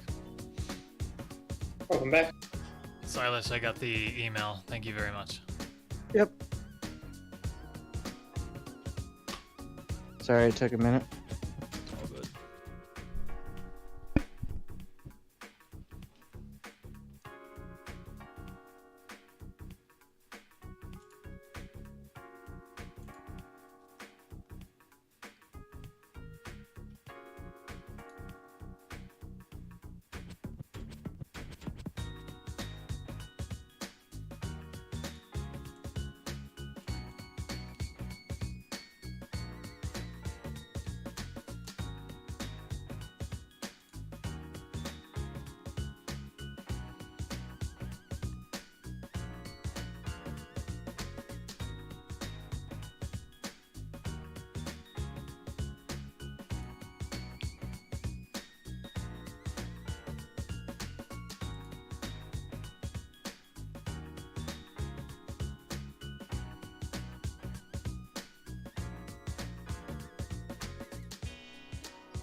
How many people are back? Hello, I am back. I think we might have everyone back now. Yeah, I never left. I'm still Yeah. here. I was outside the range of the headless, wireless. The You know headless. the item? Yeah, the wireless headphones. Do you know the item that added +1 to athletics? Yeah. What kind of item was it? It was a belt of. Oh, belt. It was a belt. It was once a day, adding +1 to your athletics. Could have been jockstrap of athletics. We can make it that if you want. If you want to do that, that would Should be- just get a ring of evasion. No, I was thinking for Thorkal and his wrestling matches. Oh god. Yes. Yes. Okay, yeah, I approve. Right on. Okay, guys, let's get back into it. It is 4:40 now, so let's resume the session. You guys head out, and so you're making your way. Actually, did you guys want to rest and stay the night before you left, or did you? What time of day is it? When you guys all reconvened and after you talked with Miss Indy, it was about 2 in the afternoon. And so if you did want to rent like a wagon and get all that stuff together, it would be 3. And so by the time that you get to Solen, which would be about a day's travel, then it would probably be about 11 at night, if not midnight. Would it be faster since we rented a cart? Or is it still considered rough terrain? It is still considered rough terrain, and the way that I guess the horses might help a little bit. The main benefit to them is that they won't tire you whatsoever.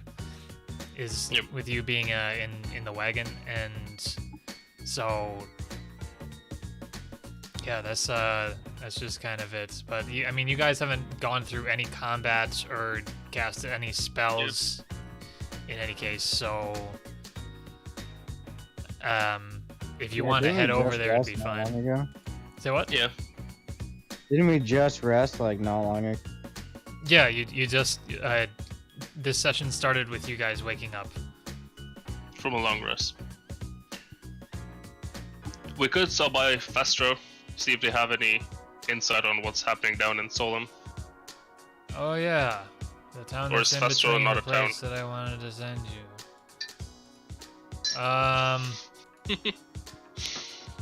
Yeah, actually that road's closed. Yeah, that road's closed. You can't do that. Sorry. You gotta go that way. It's about the same. It's about the same distance. Cool. Road's closed. Sorry. So do we just go this way? Yeah, that road's closed too. It's just. Well, damn. I guess we're going straight to Solen. Yeah, that sounds like the best bet. Really, really does. I would do that. Should we stop by Osis? Oh, they've got. Oh man, they've got a little bit of a bug going around there. It gives you just really bad rash. Right on your genitals. It's just that bad. I wouldn't go to Osis right now. It'll probably get better. Just give it a little bit, maybe like till next session or something. But yeah, by the time we leave. Yeah, it'll be great. Okay, so anyway, you guys start to make your way up to Solen, and I don't know, if I get a 1, then something like will happen along the way. Well, let's hope you roll a natural 20. You all get AIDS. You just had to say it. We accidentally go to Osis. Oh my god. Okay, so something's gonna happen on the way. You just had to put that natural one out there in the universe, didn't you? Yep. You could have even just not said anything. Still rolled it, it would have been just the same. Alright, just a second. Just a second. Okay, what is it? They're called, damn it, it's called, I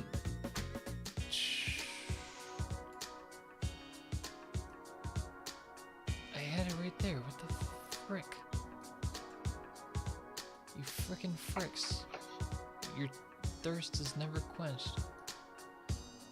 Or however, oh, there it is, Mushroom Forest. Okay, cool. Pathway. This will be. We'll just use. Oh no, we already used that one. We'll use. No, I can't use that one. Okay, we'll use this one.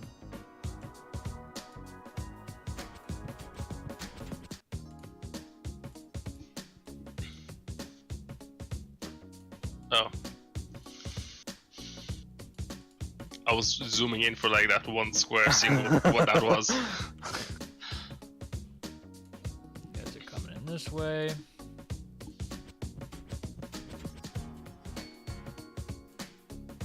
All you guys are there.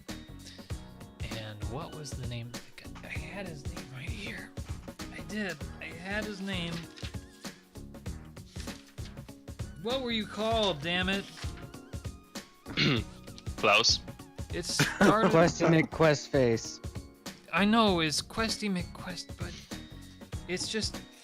What was he called? He was, it started with an A. Angus. I know, Angus is there too. shit. I'm sorry.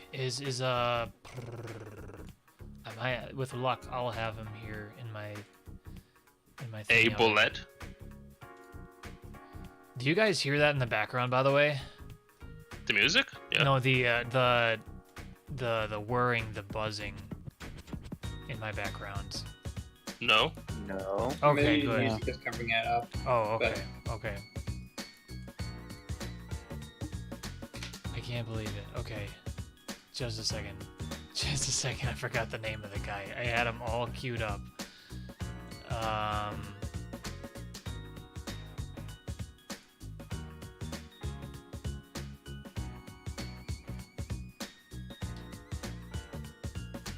He was not any of those. This is such bullshit.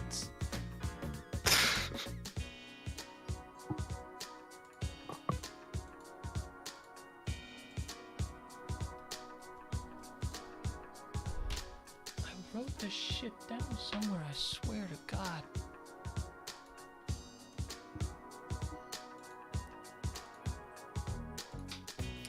It was basically you guys were gonna get jumped.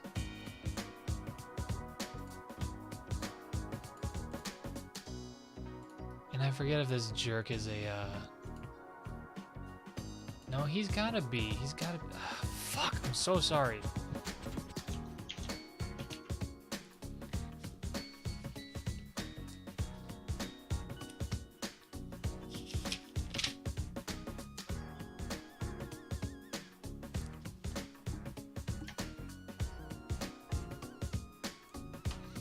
Bestiary. The hell are you? Just give him a random name. No. It's the creature stat block. I'm trying to find the name of the creature stat block.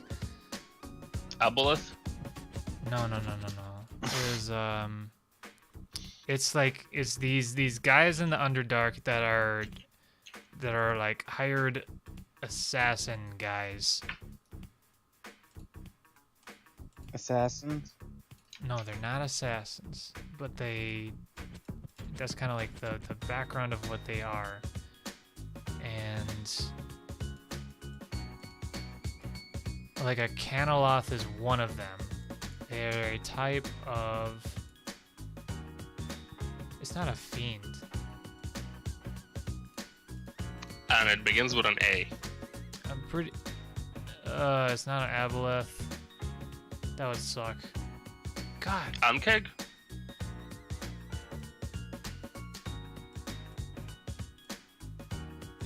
No, it's these... Awakened Shrub?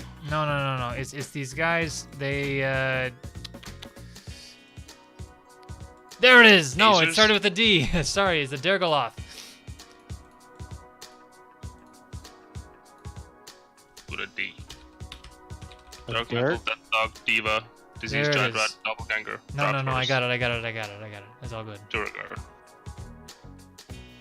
Dryad? No, I got it. It's Whatever. okay. Okay, I got it. All good.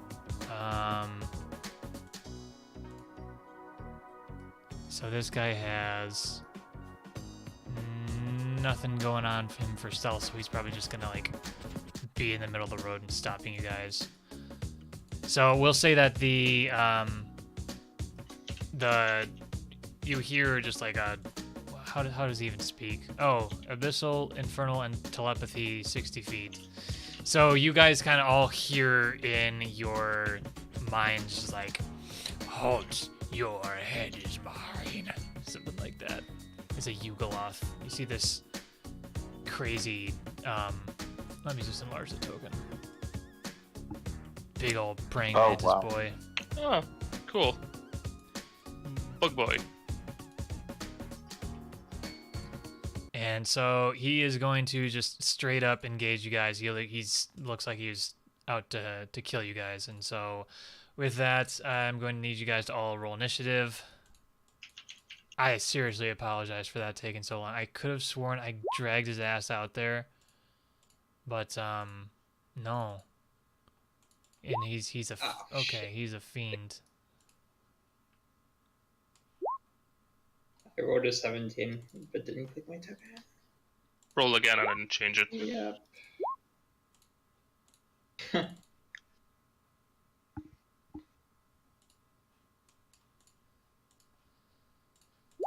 All that, and now all I have left to do is just pick out an encounter, and so this would be the ambush. So we're definitely doing ambush.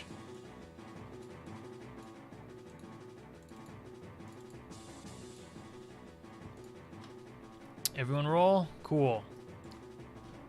Foraging. Hojing starts off.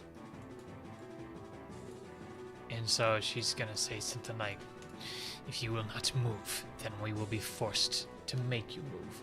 And she's going to... I got 30 range on these. Yeah, I do. Yep. 30 feet. One more down. She's going to Radiant Sunbolt him.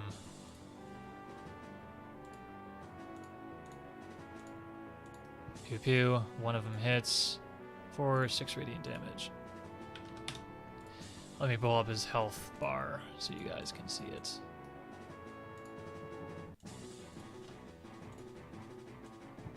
Zoom in a little on the action. And what else is she going to do? She'll flurry of blows. So she'll do one more, and that is going to miss as well. She's gonna kind of keep her distance with this one. Just back up, maybe like 2, and then end her turn.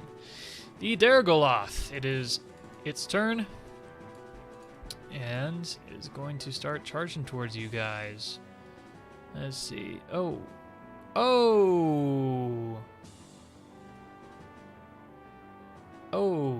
that is pretty cool. Okay. That's a bad sign. We're in On danger. a straight line. Oh, And excuse me. Help me! I'm That in sounds like a danger. core attack.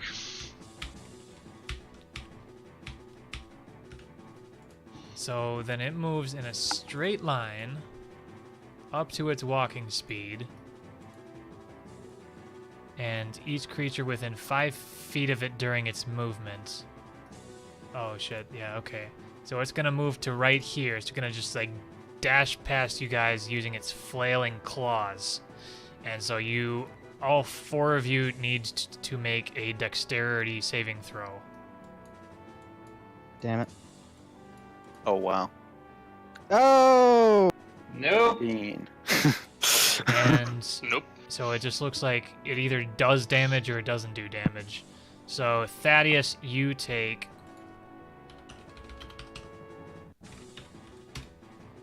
Thaddeus and Klaus, you take 23 slashing damage. Wow, that is. Oh my god. Holy crap. But that's Cool. its recharge ability.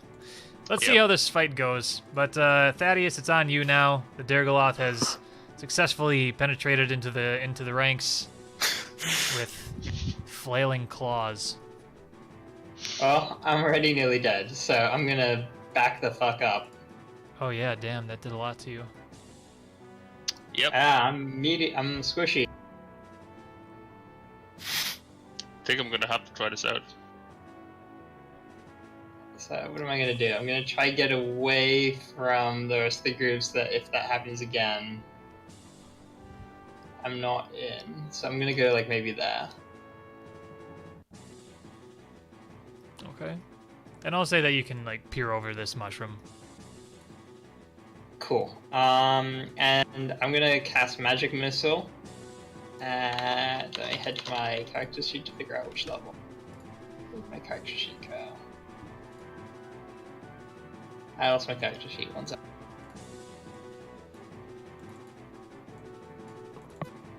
It somehow accidentally closed. So I'll cast it at 3rd level. Okay. So that gives me an extra one, so I think that's 4, right? Yeah.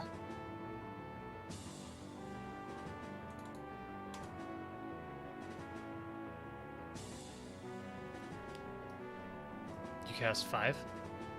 I meant, okay. Well, I kind of want that last one, but no, I only cast 4.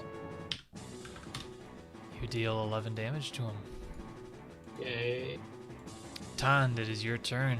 This Dhergoloth is right next to you. He looks pretty strong. And he's also looked like he's got his head together pretty well.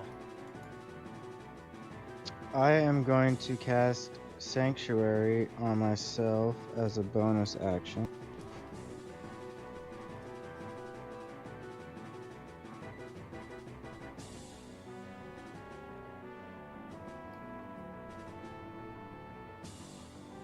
I'm gonna move one more space in hindsight for my turn if I can retcon it a little. And then I will walk away.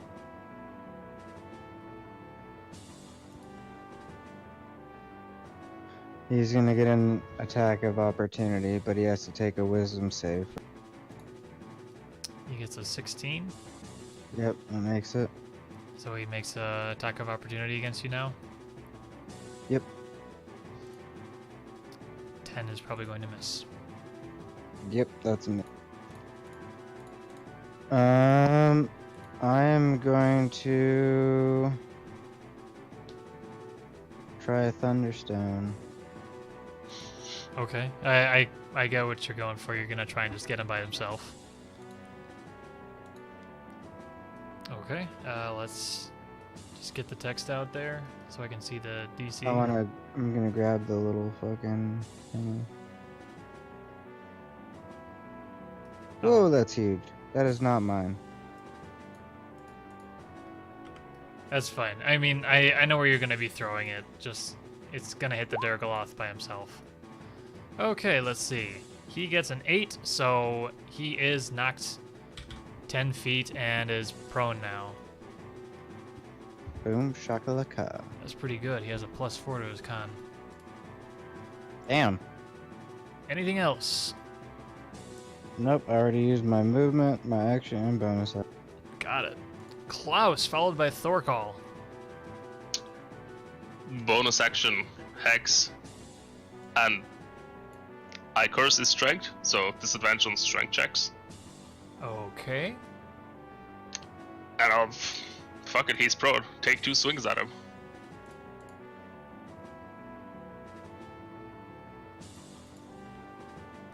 So, alright, the 23 is going to hit. For 10 slashing and 3 necrotic. Is it magical damage? Yep. Got it. And I'll take a 30 feet back near the sage. Because I saw him take a swing at Tond, and that will be my turn. Yep. He already used his reaction. Thorkal, followed by Hojing. Cool. I'm going to raid and with my backup battle axe to swing raise your damage, and that's so 1 and That is a miss. 2. That is a hit. Pretty good. Is that mad? Is your axe? Your axe gives you rage, but is it considered No, plus, a magical attack? I think it is. Okay. Because it is magical attack. It's not a +1 been just to like- attack. It's just No, +1. yeah. So not it's just a magical weapon, but it doesn't have a +1 to the attack. Okay. All right. Sure. You deal 16 damage to him. Huo Jing now is going to. Oh, he's also got the spectral guardians around him, so raid. Got it. Okay. Huo Jing is going to fire more DBZ fireballs at him. Pew pew.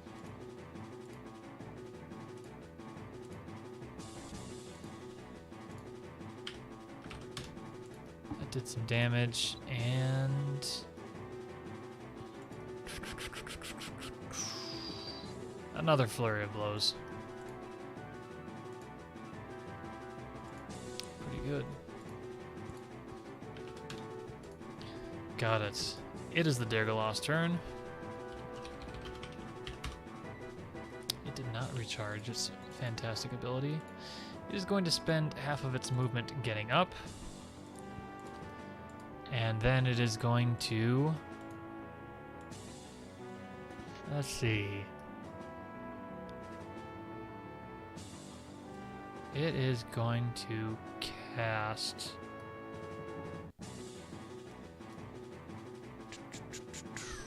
Sleep. And it is going to cast it in this direction at you guys. You cut off, It casts Sleep.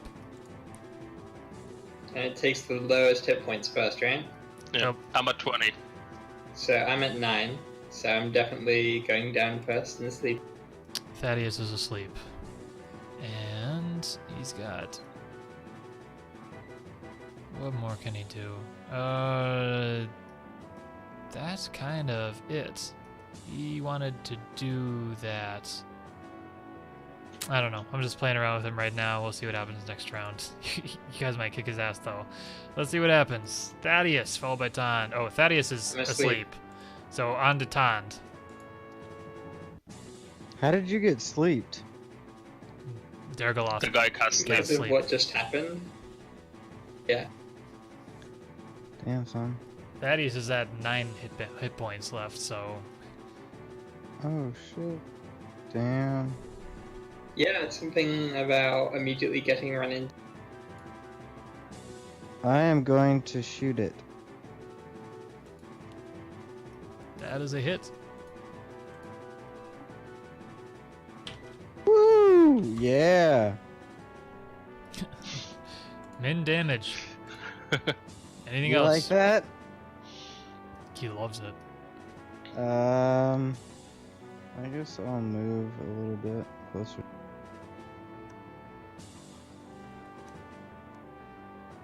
Alright, that's it. Klaus, you're up.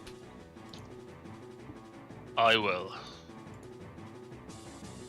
Eldritch Blast. Okay. Both miss. Neat. And I'll move closer to Thaddeus. And it's my turn. Why do you keep moving closer to me? I'm trying to move away from you guys. Oh, I was. I'll sleep now. Thorkal. I'm gonna wake you up next turn. Oh, okay. Well, maybe that's okay. I'm gonna use reckless attack.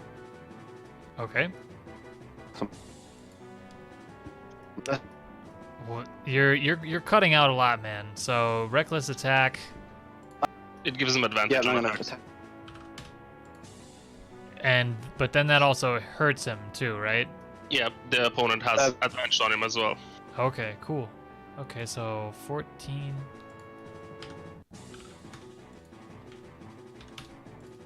Right on. Okay, you do quite a bit of damage to him. Anything else?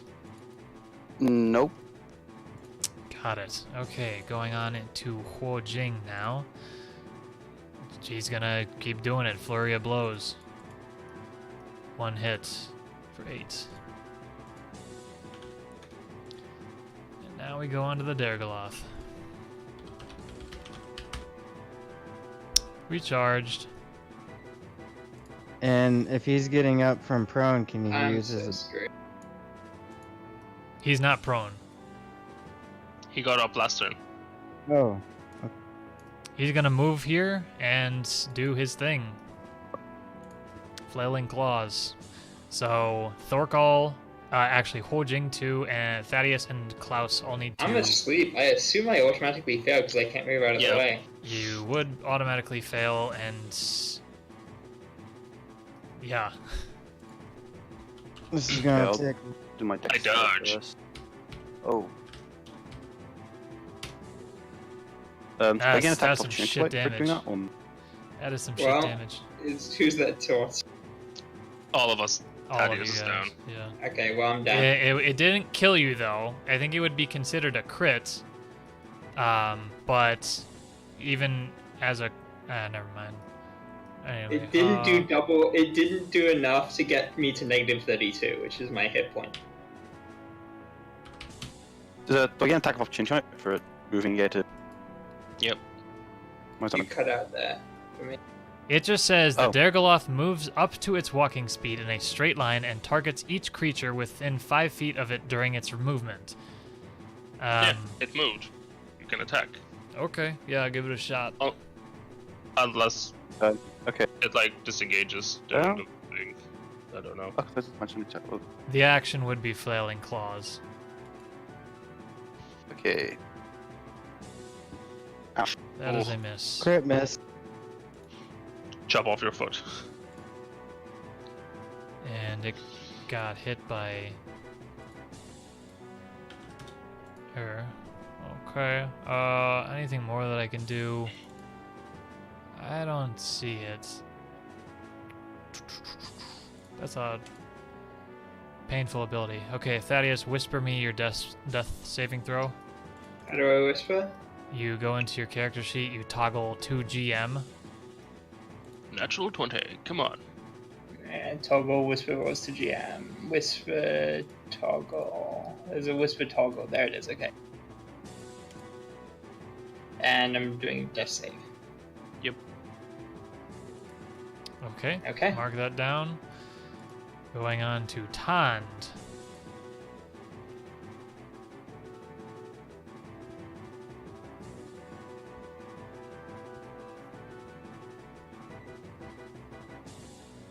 Can I do a medicine check to stabilize Thaddeus? You may. What's the success requirement on a medicine check? 10. Balls. That is a fail. Anything else?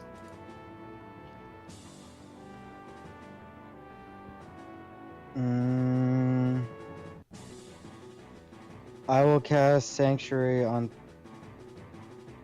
Thaddeus, and which will take it off. Okay. How does that work? He has to take a Wisdom check to attack. To attack you. Got it. It is Klaus's turn. I would like to flank the Dhergoloth, the Ant-Man, and take 2 swipes at him with my Okay. longsword.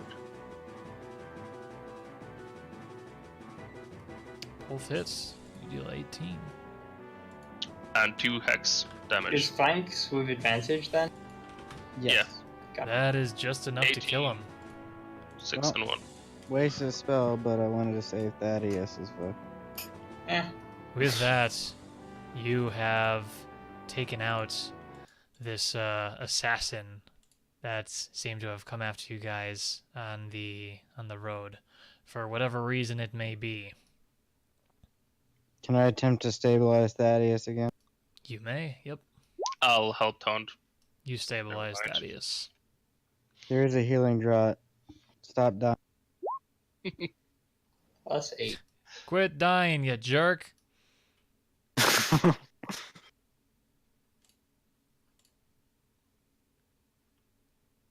What's this bugman made of? Bug parts.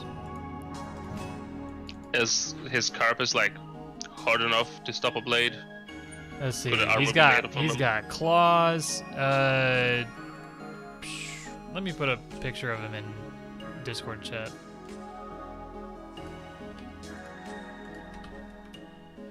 So yeah, you can see that he's Oh, cool. The fucker's got 5 arms. yeah. So that's how he's able to do his flailing claws. But Like General Grievous. it has the so basically its torso spins around furiously, and so it basically is General Grievous. It looks like you could maybe make some armor plating from the torso. It's not the strongest armor, or not the strongest carapace yeah. that you've seen. Like it was a AC 15. Yeah. And also he was able to dodge attacks and shit. But yeah, a Dhergoloth is part of a Dhergoloth, which ply their trade throughout the lower plains, and they have a reputation for effectiveness. But I just searched maybe it. Wow. maybe he shouldn't That's a have. bad. Taunt, are the bug parts any use to you? I'll take a vial of the blood. Okay. Give me a. Let's see. What do you have there? What can we do for a check for you? Here, Vial of I'll hold- blood. Let's do alchemist supplies and give me a dex check with it. Here, I'll hold them for you. I don't know. How would you help someone take blood? Just break its neck, open a vein or something? 16. Okay, pretty good. So you're able to get a vial of its blood. Oop. You're not sure what this may mean or what it may be used for, but you got it. You want it, you got it. Anything else you guys want to salvage from this guy, if anything? Does he have any, like, items on him? Or is he just a monster? You search through him and you find a tiny piece of parchment that is written in a language that I'm pretty sure none of you guys would know. Yeah, I don't think you guys would know this language. I know common and orc. I know Common, Novan, Gnomish, Elven, and Yeah, I know Reyam's Jailus party sign. Okay. Thaddeus should know more. Oh yeah, it's primordial, elvish. Okay, nope. Nope. None of you guys would can understand what this note is saying. Dhergoloth. Hmm? I know, I'm just writing down what we found. Dhergoloth note. Yep. Okay. Can we forage in this area? Hell yeah. You guys want to forage? You got it. Give me some survival checks. All of you, survival. Survive! Nice. Language. Oop, I didn't say it to everyone. Shit, awesome, Thaddeus. 17, Okay, 17, give me 17. another roll, Thaddeus. Which one? The Survival. nature Yep. or no Survival. Come on, let's see it. Okay. 7. Dang it. Damn it. All right, let's see what this yields for you guys. We have 3 17s and a 7. It's it's pretty good. It's not amazing. I but- also rolled a 20 earlier. You just didn't Oh. see it because I did it to GM. Good job. God. No, just for 20. Just a 19 plus 1. Right on. Okay, so yeah, damn. No, you'll get one uncommon. Okay. So with that, you guys get one uncommon, and you get one uncommon, 4 commons, and 3 very commons.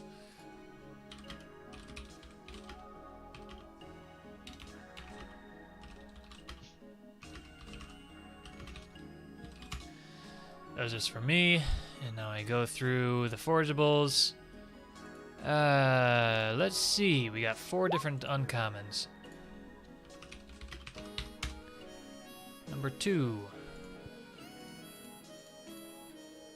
Thaddeus, with your nice roll, you found Amanita. A baton what? I will How many?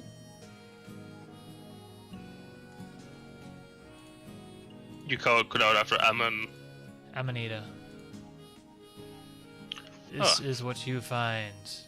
Oh yeah, I need you guys to all roll nature checks too, sorry. Everyone roll nature checks. Nature.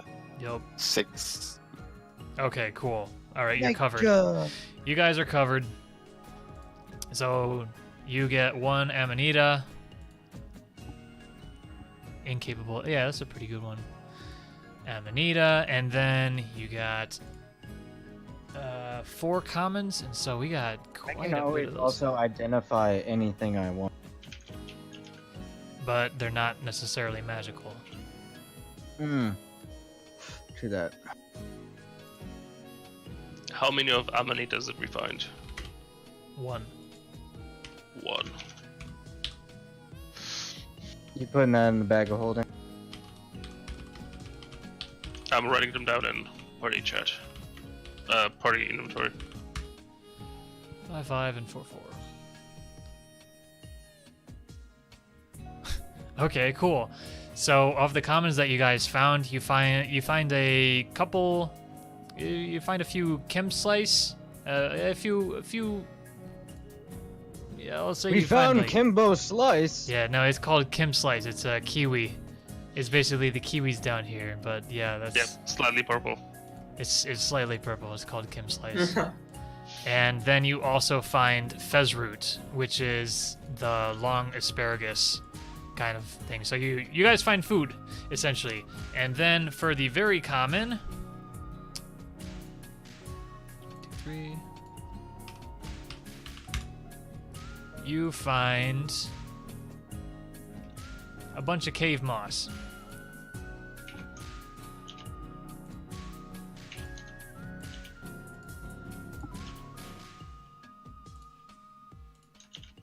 That is it. It's just grazed upon by giant vermin and cave creatures. So maybe you could double it as feed for horses or something, or maybe use it as some kind of a bait. But yeah, you get three doses or whatever of cave moss. So 2 Kim Slice, 2 Fez roots, and 1 Amanita. Question is there a blonde boy hiding here somewhere? Oh yeah. Under a mushroom.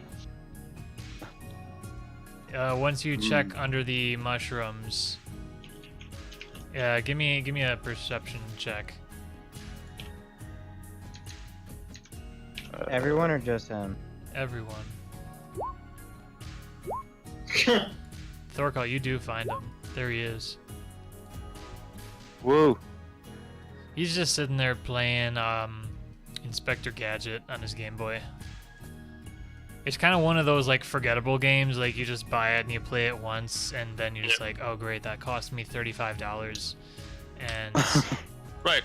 that's back in the day. He's gone.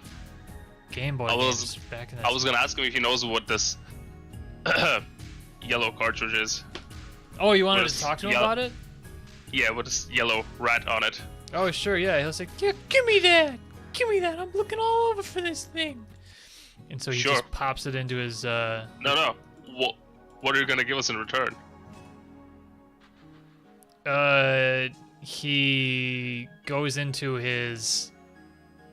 He just rustles about in his pockets, and he pulls... He's got, like, a button. He's got a paper clip. He's got a, I don't know, a few toothpicks. He's got, but he'll check in his fanny pack. He's got a fanny pack in front, and jeez, God, what would the blonde boy have in his fanny pack? If there's nothing interesting, I will suggest him to get a job and come back later. He's got some sunscreen. He's got Oh yeah, super useful in the Underdark. Do you know any codes for this glove? Oh yeah, that's a good thing. That's a good thing. He just snickers. He says, "I can think of a code," and he just types in like 696969. And where did I put the power glove? It's in treasures. Yep. He types I'm in wearing it too, so people have got to think it's kind of... Yeah, It's they a weird think you're a gauntlet. huge nerd.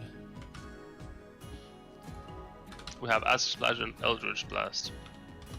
And lesser restoration.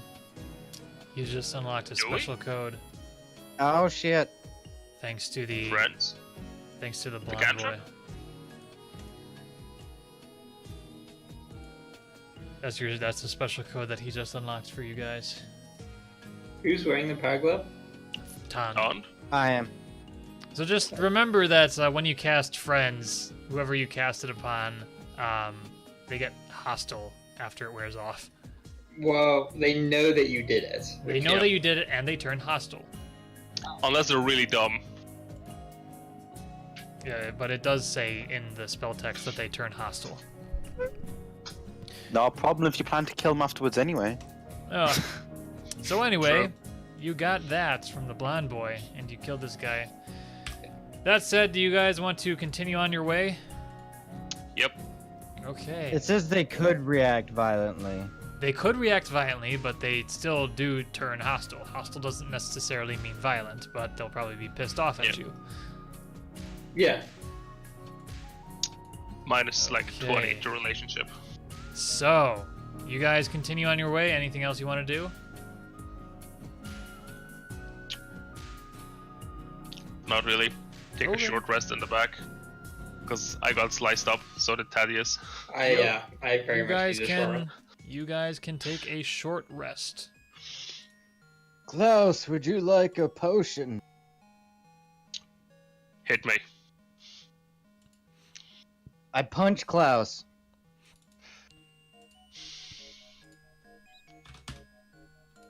Horjing is gonna ask for one of your potions. When I said hit me, I meant give me a potion, not physically hit me. Gotcha. Damn, that's pretty good. Wow, That really? is- Wow. Oh my god. Second Okay, you broke the chain. Alright, Hojing is fully healed, and she gets all of her ki back. I think that's how it works, yeah. Yeah, on short rest, you get your key back. How many hit dice do you get back a day again? Half your hit dice. After level. Rounded up. After you... Half your Round it level down. rounded up.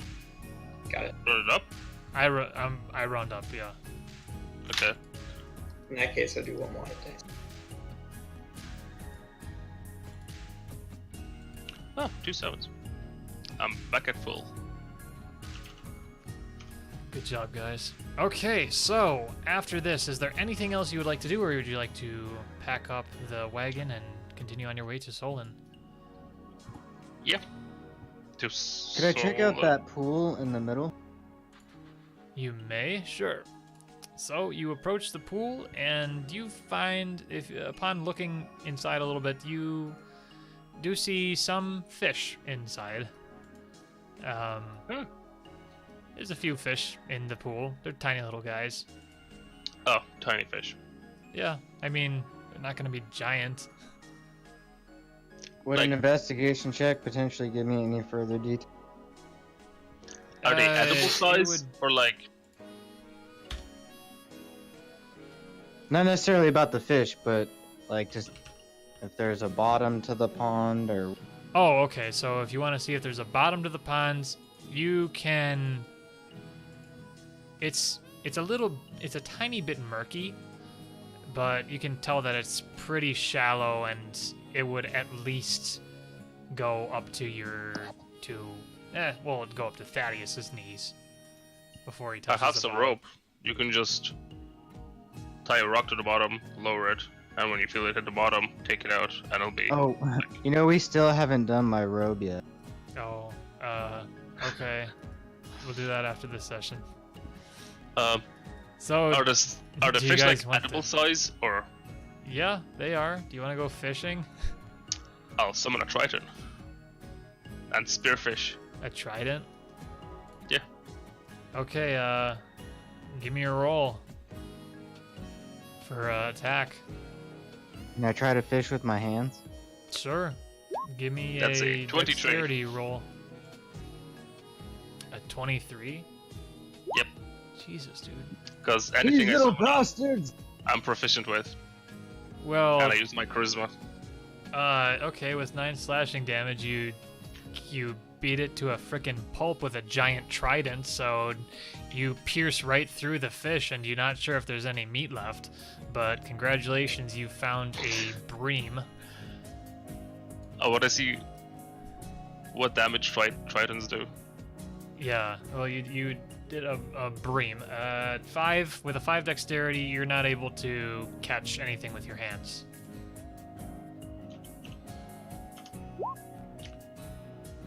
So it's a d6.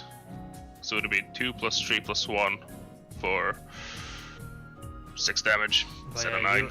You absolutely mutilate the fish, and congratulations. I didn't want to like chop it in half. Just want to like. It's a trident is huge. You know, like I mean, at the end of it is big. It just goes like right through it, and it just made a huge gaping hole in the fish, and so you drag it out, and there's just like tiny bit of meat left on it. There's just not much, but you got it. Well, shit. But it is you now have basically almost The head of a fish. It's basically a fish head for a bream.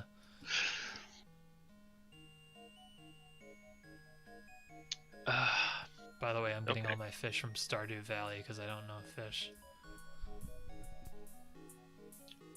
Well, see, there are tridents for fishing, and they're thin, Yeah, okay. with like hooks on end, and they leave small holes. And when you stick it in and pull it out, the hooks prevent from the fish from slipping away. Okay. But yeah, in D&D, you would summon like a fucking giant ass trident. Yup. Anything yeah, else? Well, I'm done. If everyone is appeased, then we shall continue on through to Solen. Okay, I'm hearing no objections, so let us go. You guys all eventually reach the little thorp of Solen, and it is quite apparent right then and there what's happening. You've got all these little Durlugs, and they look pretty scared. You can see scattered throughout some of throughout the town, you see a few orcs. And right at the front of the town, you see one Durlug who looks to be like there's an orc is eyeballing him pretty menacingly, and he's just kind of shuddering while he's talking to two trader guys right here. So it's about midnight right now in terms of time, and so there's not too many people here, but these guys are just making deals with them, and it looks like they're buying a lot of salt and spices from them. And so that's kind of what you see. You enter from the east, and they see you coming, and so these two finish up their transaction, and the guy says, yeah, next. The Durlog? Yeah. Evening, gent. I'm looking for the Torp of Solen? Is that what you call them? This is Solen, yep.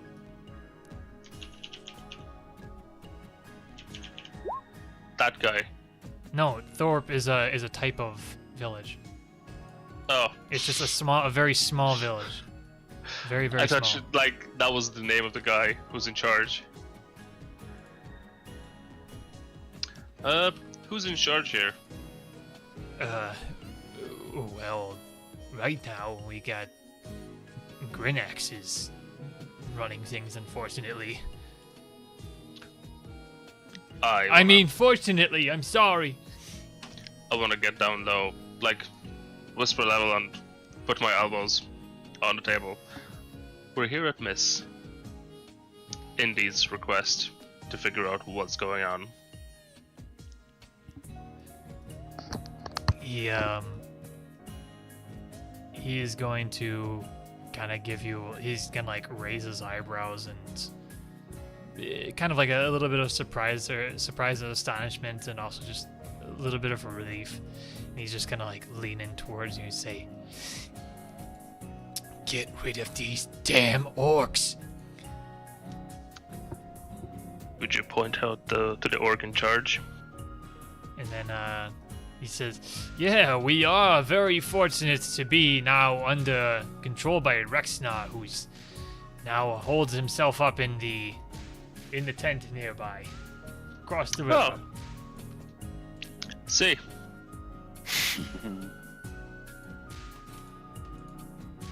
Thank you for the Thaddeus, by the way, did you take a healing drought? I think I got one at the right when I got revived. Okay. Yeah, so that's given to me then. That's as much as you've been healed for? Yeah, and I did that plus three what you. Do we have any potions in the... We have two potions of healing. My other 2 hit dice in theory. I think we have a... We have 2 potions of healing in the party inventory. Do you want to take one of those? That would maybe be a good idea.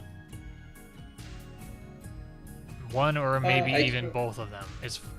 I'll just roll my other hit dice. Okay.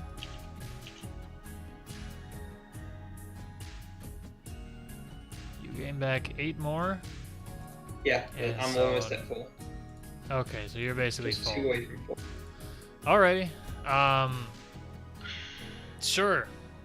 So with that, he points out the leader to you, and he says, "Oh, now under his leadership, we are selling it cheap to anyone who would like. Much better than you would ever get in Mendes." Yep. Cheap is best. That's the way the market goes. Yep, and I'll turn around and walk back towards the wagon to discuss the orc problem. So we'll say that you guys are off screen. And so you, I guess, would go far enough away that they wouldn't see you. Yep. So, any ideas on how to deal with an orc problem? I've never actually met an orc. We hit them very hard with sharp things till they're all dead. There's quite a few of them.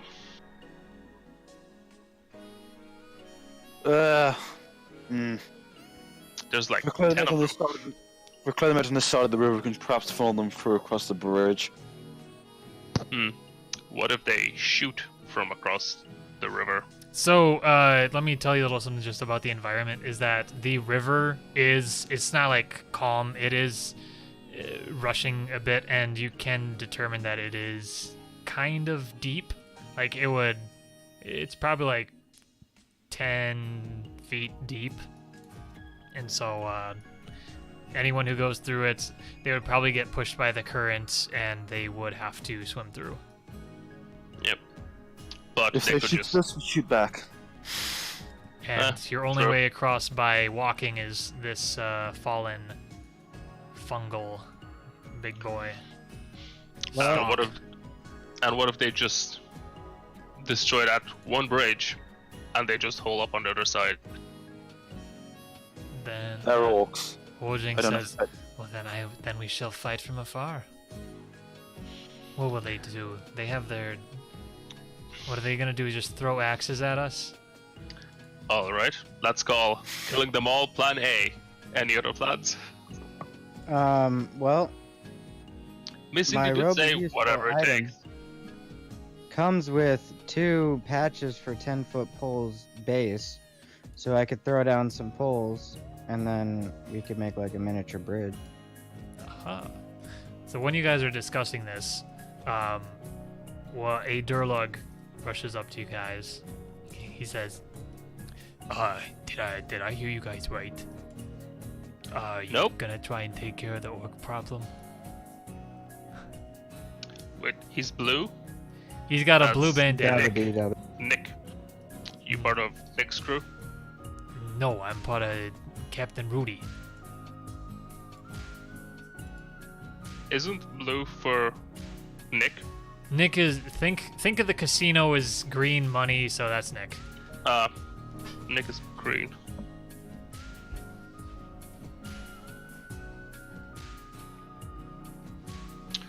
Yep.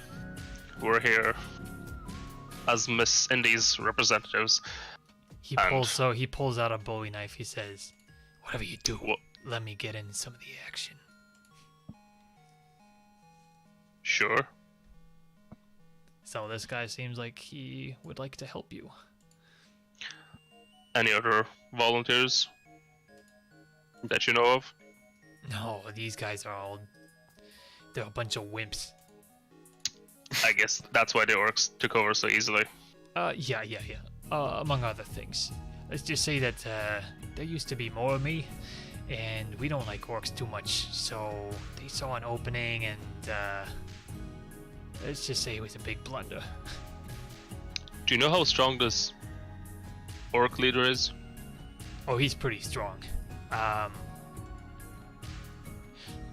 I'm sure that if you all took him one-on-one at the same time, that you wouldn't have any problems, but when he's surrounded by his friends like that, he might give you some trouble.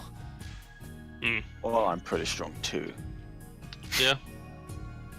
We could try and ambush these two, and then see who comes across the bridge and just layer on thick Take them with attacks. at the same time. Walk up to them, hit them hard. The rest of us get ready to storm the bridge. Yeah. Focus fire, one at a time. Agreed. I'll stay in the back. 2. Should we do a night raid? Maybe someone will be asleep. It is night.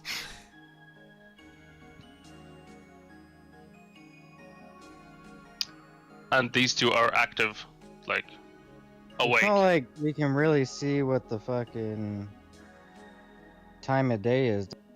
Yeah, I'll say that this layout isn't gonna change. I don't know. I didn't set up patrols or anything. If there are no other suggestions, These orcs don't sleep. That's what I'll say. These particular orcs. Maybe not all of them, but these orcs do not.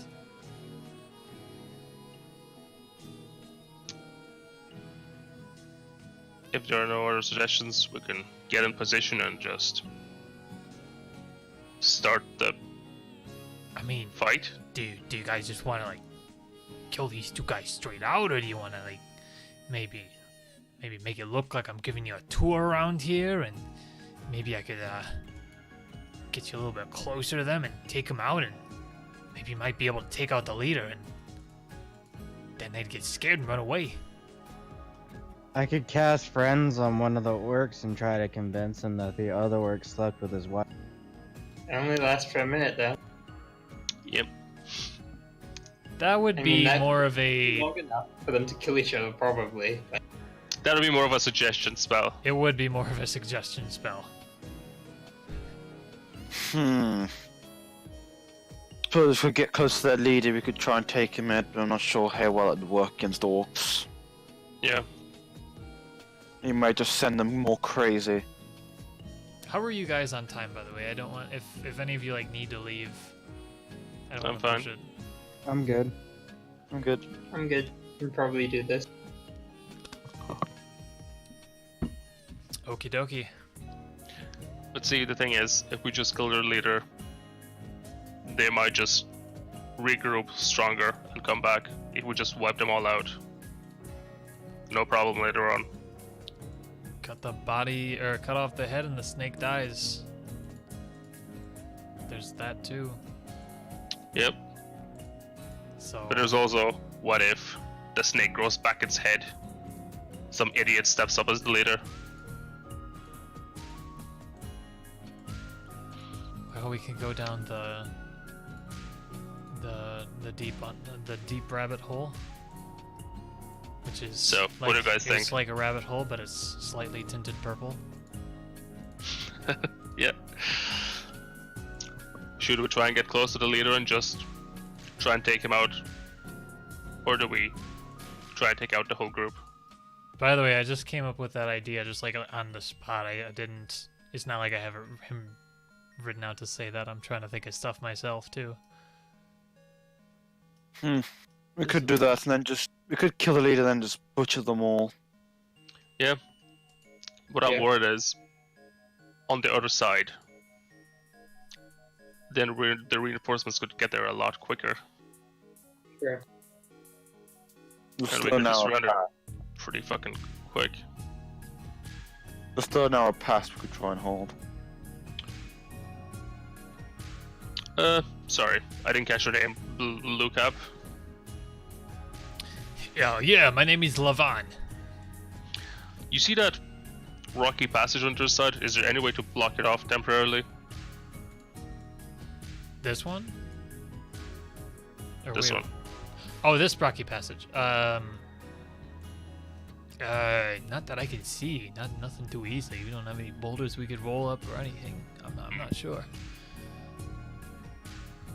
And yeah, these mushrooms aren't too strong. Some of them are. Yeah. Some of them we use them as lumber, but the majority of them are pretty squishy, and the orcs would be able to slash through them pretty easily.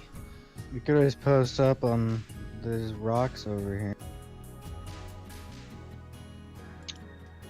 I mean, what we are under the way, we're gonna have to fight fucking orcs.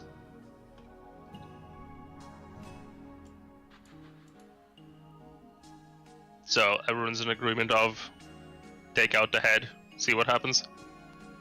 Yeah, except we're gonna have to do that pretty quick. Yep. Okay. I'll try and get. I'll try and convince them that we're going on a tour. We'll see what happens. But anyway, yeah. Follow me.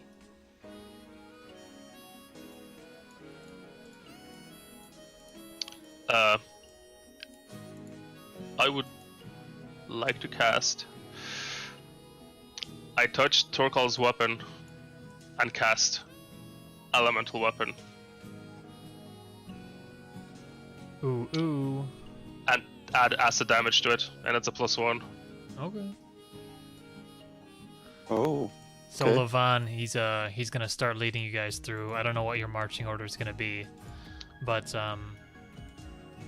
yeah. So really glad to see that you're interested in investing in our small settlement, even though we've just gone under new management, and so I'm sure that Raznar, whatever the fuck I named him. I'm going with Raznar. I'm sure that Raznar would love to meet with you and talk to you about your investment and all this money that you guys have brought with you. And he's just saying that while he's passing the orc, but the orc just like grunts. What are you doing? I'm just giving them a tour. It's, they're potentially wanting to invest in us so we can make more salt, so we can sell more, and so you can get you guys some more money. It's just kind of the way it works. No outsiders past here. And so Lavan, he's like, seems to be scratching the back of his head at this point, looking at you guys. Well, you see, friend, if you make more money, we make more money. Everyone's happy. And your boss would have more money. And you could get more women and food and drink. And who doesn't like that? So he just kind of stomps and he looks at you. I don't trust you. Well, we're here to give you money so you can make more money.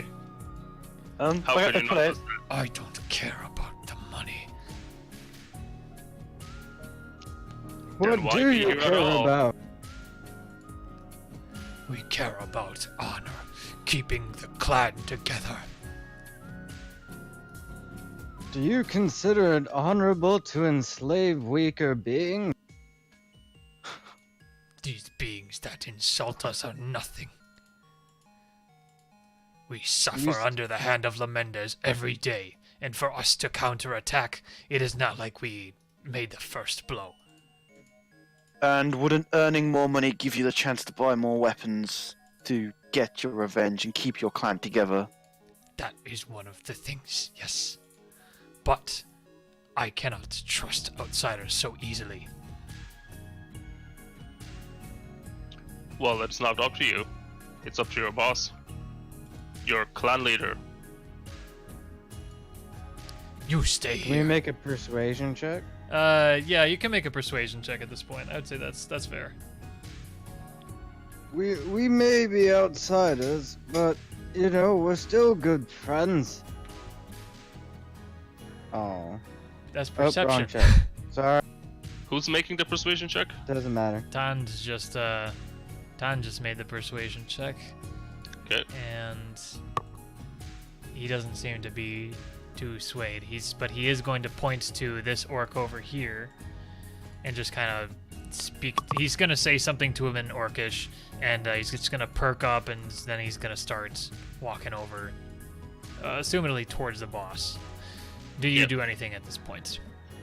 Otherwise, he was going to continue on and maybe try to talk to the boss. And Yeah, if the boss comes to us, that's way better than us going to him. okay, so he'll continue on through. It'll take a little bit of time for him to make his way through. Do you guys do anything during this time? I want to talk to this orc, because I never met one of half my people. Okay. Sorry, friend. I haven't met many of... Well, I never grew up around orcs. Could you tell me more about yourself? Just a second. So, he is not really one to say too much to you, but a common theme of what he's telling to you is that the orcs respect their leadership and they respect might, and because of the way that the lands have treated them, they've never been able to settle down, and they can only ever work in nomadic tribes. And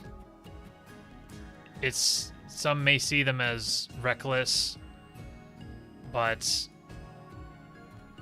that's just like one of the orcish ways, and they really do see themselves as honorable creatures, but some of them just see them as beasts to an extent, which they do look quite beast-like, and so they just aren't accepted in society, and it doesn't take much to set them off and turn them hostile, and so that's what usually lands them in trouble, is they can't, a lot of them can't stand being insulted, and so they would rather settle, they like to settle things with their fists. It's pretty stereotypical. So that's just kind of what you learn, is a lot of them are more nomadic and not as well liked. Have anger issues. Yep. That's kind of it. So this guy talked to the leader, and the leader is going to bring his 2 bodyguards with him, and so they all start to cross the bridge right there. And then they come up here. Lavan, he steps to the side, and then he stands in front of you. He says, I am Chief Raznar. Sorry. I am Chief Raznar. What do you want with Solen? And the Lavan say, hey, we're thinking of, these guys have come from the overworld and they're thinking of investing. They've got quite a bit of money, and I'm sure that Solen isn't at peak performance, sir. So why not look at some investment options? Is there anything you guys do or prep for or something? Do we have a go word? You guys never made one. Chinchilla. I'm gonna start making my way around the edge, and then whenever we decide to do the go word, I'm gonna cast lightning down this set of 3. Well, Klaus is just gonna be straight up and forward. Well, we came here to liberate. Thaddeus, for you to do that, I want you to roll stealth. Just snooping around. They know that you were there, so I need you to roll stealth. Yeah, I know they do. That's fair. But if you do get a nice stealth, then I'll allow your setup. When Thaddeus starts to sneak around, I'll start talking to the leader. Maybe I'll distract him. Ooh, Yeah, sorry, Thaddeus. They kind of spot you. Where are you going? I'm just looking at this tent here. I'm not used to this type of architecture. You get Actually, to- wait. When do they catch me? When do they catch me? I have to come Right up with a good excuse. here. They catch you Right right here. here. I'm just taking a closer look at this tent. I'm not used to this. I come from above. It's fascinating material you. Okay, and then Klaus, you start talking to him as Thaddeus starts to try to. Multi-timing the tent. Yeah. We come from one of the barons. It seems you've occupied this village and started selling the salt for cheap. And there's a demand. We would like you to leave this place so we can get back our business. Okay. Roll a persuasion check.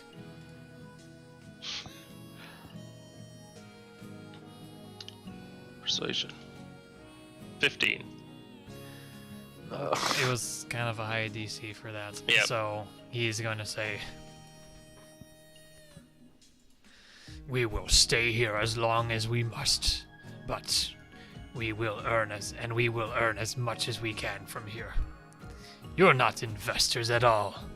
You're here to try and snuff us out. We will not let it happen." And That is correct, and I attack him. well, they all brandish, and so at this point, you guys all need to roll initiative. Oh boy. We are in like the worst position. We're gonna be flanked from several sides. Old man's got skills. Levan's already being flanked. Klaus is basically flanked from 2 directions. I'm gonna be flanked from 1. Oh, I can disappear. I'm fine. I have a blink. Oh boy. Fucking 21. That's bullshit. Town also has a 20.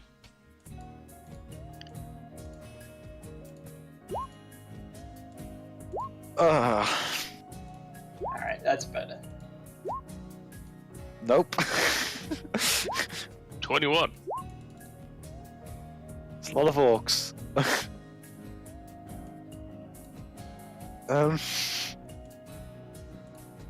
I feel Levan's gonna die in the first couple of rounds. I think that does it for the orcs, and now we got the Dhergoloth gangster.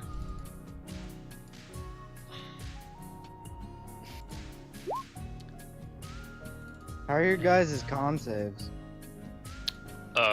Very good. Mine's pretty excellent to be honest. Pretty good actually, yeah. I have +7. Alright. I'm +5. Oh, I know what you're gonna Saving do. throw? +3.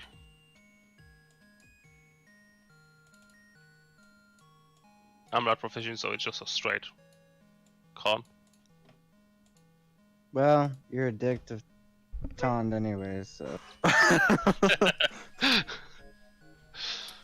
That is correct. Okay. I actually have orc fight music, so I'm gonna use it.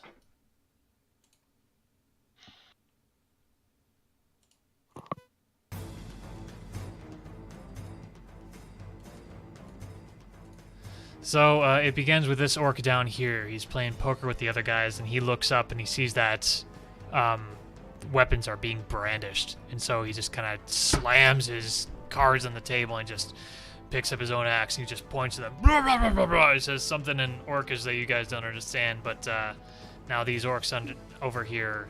Could we assume that everyone in that area is probably surprised? Like everyone here probably wouldn't be, but everyone like here probably.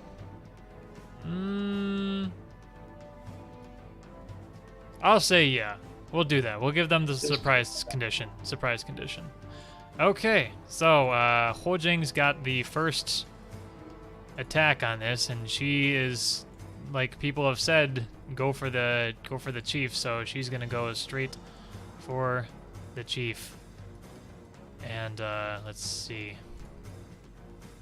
Come on, scroll bar, buddy. Pew pew. That sucks.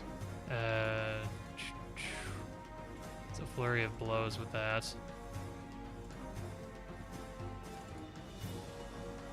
Aha, okay, cool. So that does hit. Alrighty, and down one. Does he have any resistance? He does not. Shouldn't have said that. Okay, Orog's turn. He's surprised. This Orog down here is going to... He's going to attack Levon. Two great With axe advantage attacks. as well. Someone doesn't have a health bar for me. With advantage as well, because flanked. Double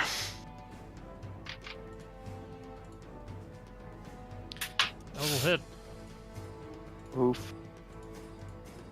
for 21 damage. He does not have much AC. No, Yeah, it's advantage. 20 So it's... 25 A 23 and a is 25. anyone. That'll hurt. No, you're right. I didn't realize. Okay, so Orc War Chief is definitely going to... Yep. Come on.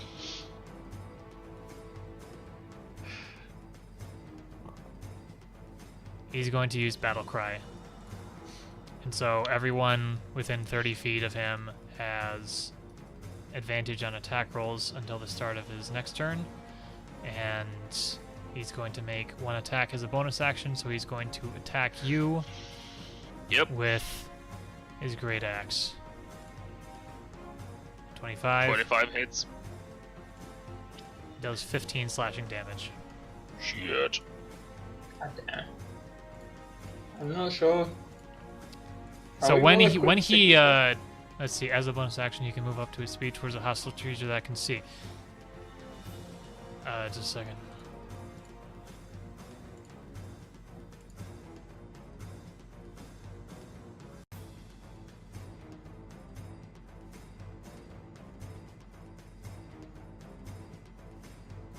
Sorry, I'm back.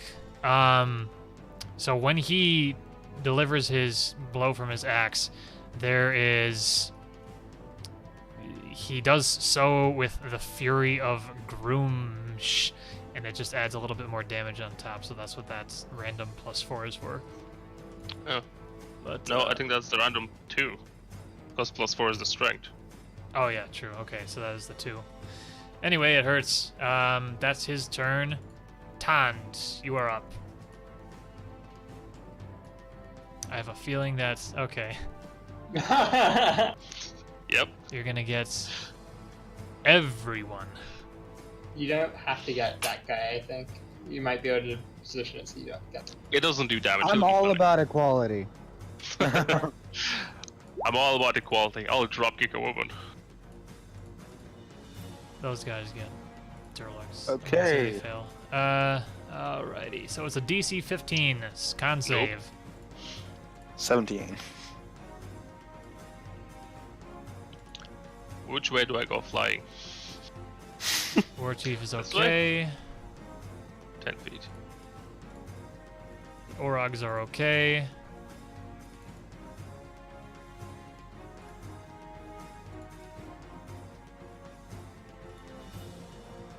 Two orcs fail.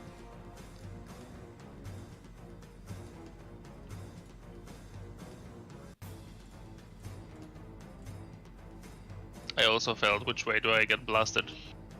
And it's on. Okay, that way. And you are prone. Prone. Yep, cool. And Levon.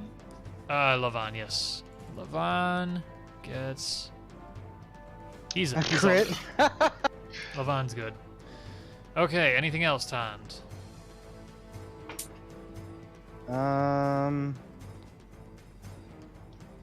As my bonus action, I'll say, "Goddamn orc!"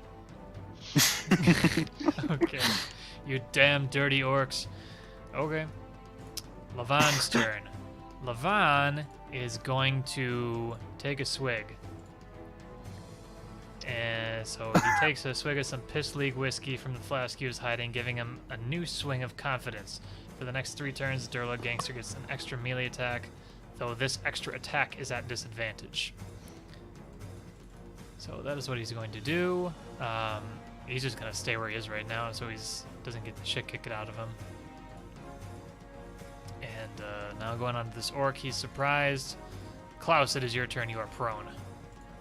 I would like to get up.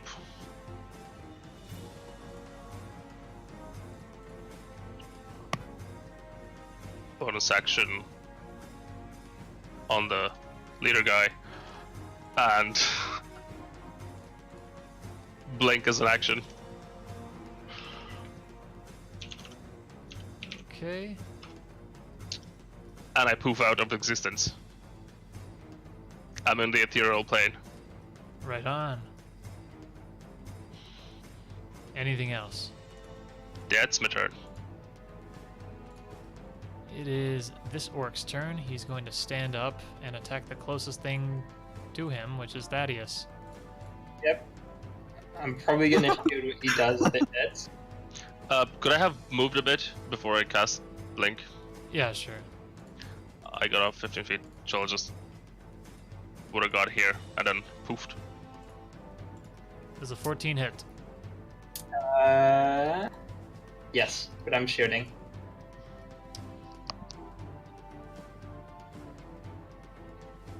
Okay, so he does nothing to you. Yep. Thaddeus, it's your turn. I get one reaction a turn, right? So like Yeah. that would be the only one I could do. Yeah. Yep. But now you have it back because it's your turn. Congratulations. Yeah. You played him. Okay, I'm actually gonna go here and take an attack of opportunity from this guy. 21. Alright. 5 piercing damage. Take that, because I want the opportunity to do my lightning bolt down this set of... Crack-a-boom. Yeah. Any save they gotta make? Dex. Yep. Yeah. Alright, roll damage. There isn't a thing that automatically that I click to do that. I guess I can just type the die. Yeah, just type the die for now. We'll figure it out later.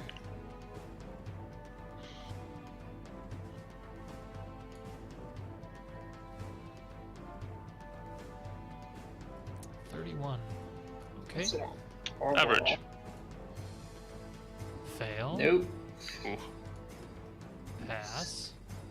Pass. Pass. Okay, so the orc leader takes all 31 damage. Half as, yeah. And then Half as the- much for the other two.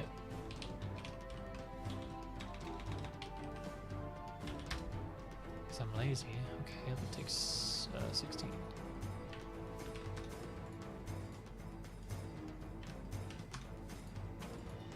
Got it. Anything else? And actually, just for kicks and giggles, what I'm gonna spend some sorcery points to reroll some of those. think it's a I little can late. select a certain number, right? Okay, then never mind. It's fine. That's my turn. Then. Okay. It is Actually, no, yeah. I'm gonna step back a couple spaces, so somewhere a little inconspicuous. this tempestual magic. Okay, got it. He is surprised, and he is surprised. Thorkal. Cool. I step here, I rage, and I'm going to attack the chief. Oh no, Thorkal, I'm not actually there. Oh, I'm in a okay. different plane. Okay, so I step forward, rage, and attack the chief. Okay. Yes. 1, That just hits. Yep. 2. Damn. Well, max damage to that asset. How much is that total? They both hit. Oh, only the first one hits. Sorry. Okay, that's 19 damage. No, 21 damage. 21. Damn. Technically all That's magic pretty damage. good. That is pretty good. From the and what was it? That was a elemental weapon from Klaus.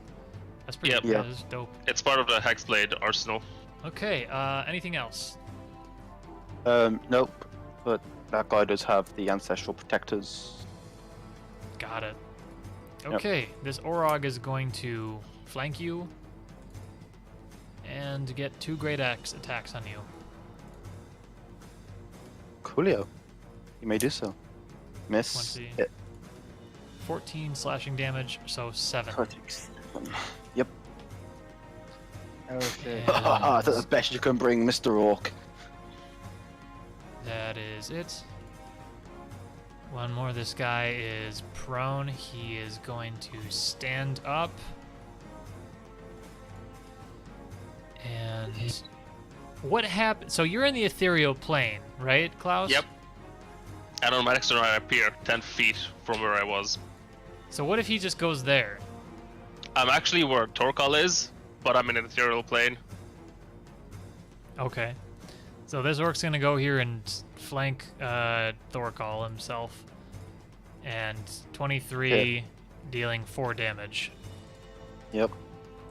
Okay. Top of the turn order. These guys are no longer surprised, so they're going to make their way over. And orcs get a thing called they have a bonus action called aggressive, where the orc can move it up to its speed towards a hostile creature that it can see. So it sees all you guys, and so it's going to move again. They all have 30 feet.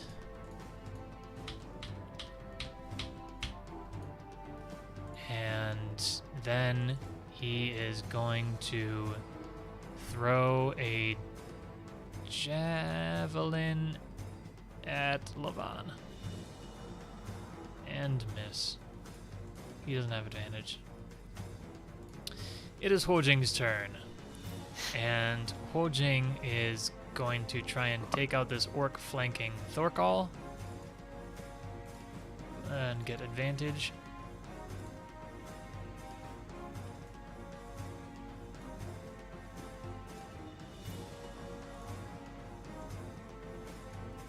Nice, and why the hell not? Flurry of blows. It is dead. Nice. Holy crap. Whoa. Alright, alright, alright. Thorkal is no longer flanked by the Orc War Chief. I'm flanked by a different guy. Yep. 2 different guys. At least it's not the Orc War Chief, though. Yes. Then she is going to move here to flank this guy. This Orog is no longer surprised, and he also has that thing.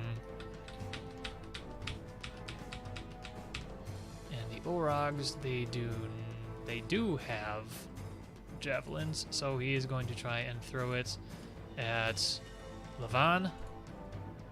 It's gonna miss. This Orog is flanking Thorkal, so he's going to take 2 Great Axe attacks. Fuck me, dude. Oh, shit. Christ, on a bike. Well, at least it's half that. So it does 15 damage. 16 plus 15, which is, yeah, basically. Yeah, 15.5. Well, good thing I was raging. Yep. Very good thing you're raging. Okay, now it is the Orc War Chief's turn, and there's no way he can reposition himself to gain advantage over you. And so he's just gonna stay where he is and take a swing. Actually, he takes two swings. He did his battle cry already. 2 swings. He doesn't have advantage. 18 will probably hit. Hit miss. Deals 13 damage, so bring it down to... Sick. Yep. You got it. Okay, and that is all you can do. Tond, you are next. I hate orcs. Hey.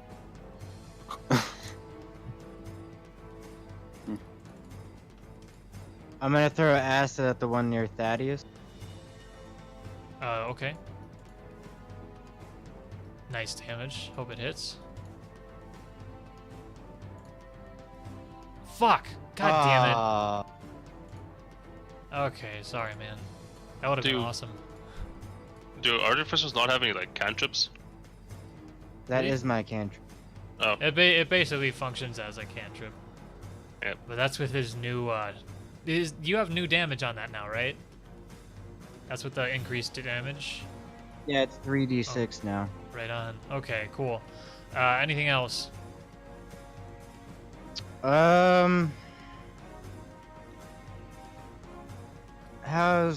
Is anyone like super fucked right? Me? A little bit.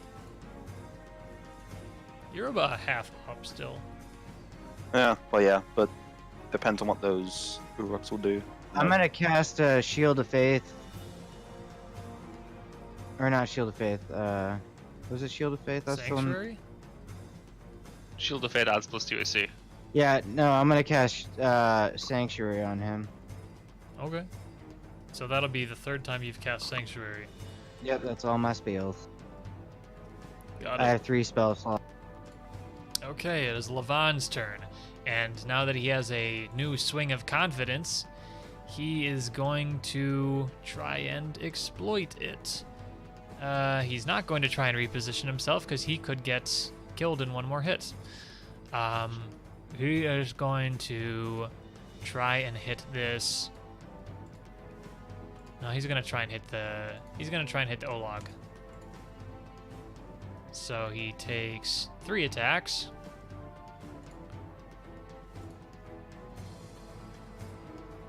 And 1 at disadvantage. Balls. 1 hits for 7 slashing damage. And he is not going to move.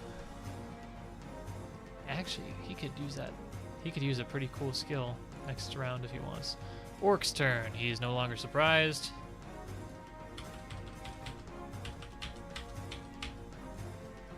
And he's gonna dash. Klaus, it is your turn. I reappear behind the war chief. Oh boy. Surprise! And I'll take 2 swings at him.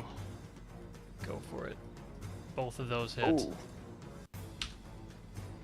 For a total of 29. Wow. Okay. He's looking pretty screwed. Is he Anything on else? 1 HP? Because I don't see anything left in his health bar. Yeah, he is. Shit, I have nothing for a bonus action. Okay. Next up is this orc. He's not too happy that Thaddeus. Never mind. I'm gone again. If I roll above an 11, I go back to the ethereal plane. How does that thing work? Okay. At the end of each of your turns. Okay. Yep. So you're back in the ethereal plane. Damn. Yep. Wow. Holy hell! I thought. Well, isn't your hex?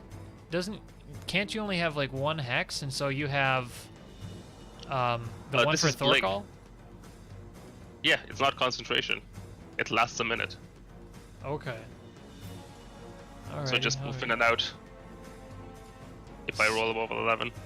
So Thaddeus, this guy is going to attack you. Alright, I'm probably gonna try shield. 15. Yep. Shield. Okay. And now it's your turn. Yep. I am going to. What's the range on Shatter? Yes, that's what I'm going to do. I'm going to do a couple, starting by casting Shatter here, which is what kind of damage? Pull out your little Thunder. thingy. That is a 10-foot radius. That should easily get those through. Yep.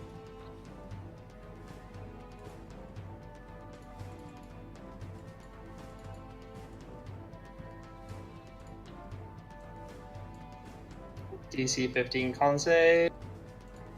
And they take 11.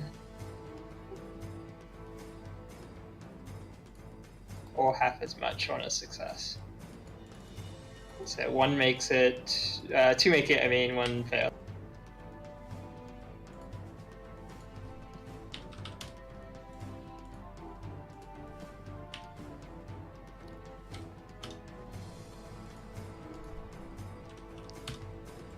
Okay. And then I'm gonna use. Tempestuous magic. Or Yep. whatever it is. You could just sit on the roof. And let's see, I get. You could. 15 feet without. Oh, actually, can I like use tempestuous magic to gush up to the roof? Yeah, you could. Let's do that. And then so that's 10 feet, and then I'd take another step back, and then that's my turn. Right on. Pretty cool. Alright, this guy.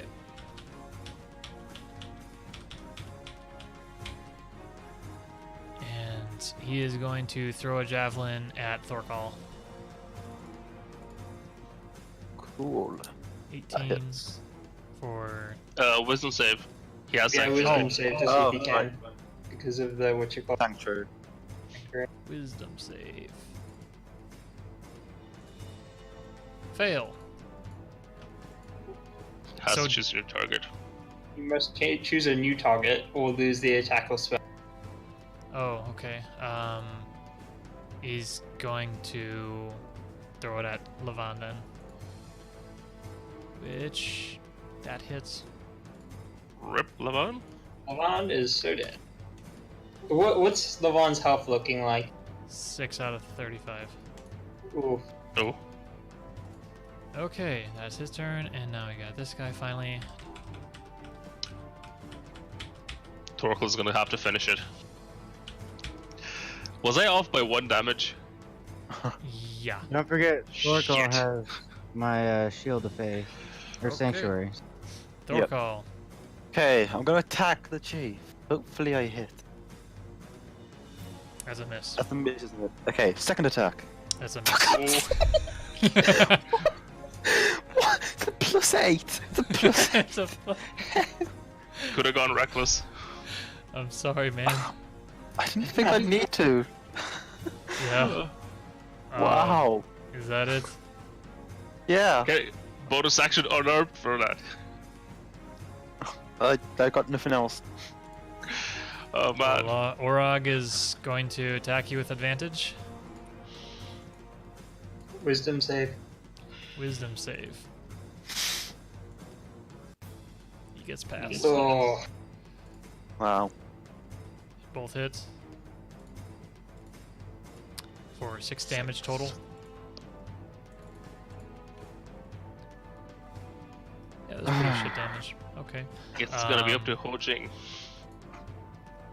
This guy and this orc right here.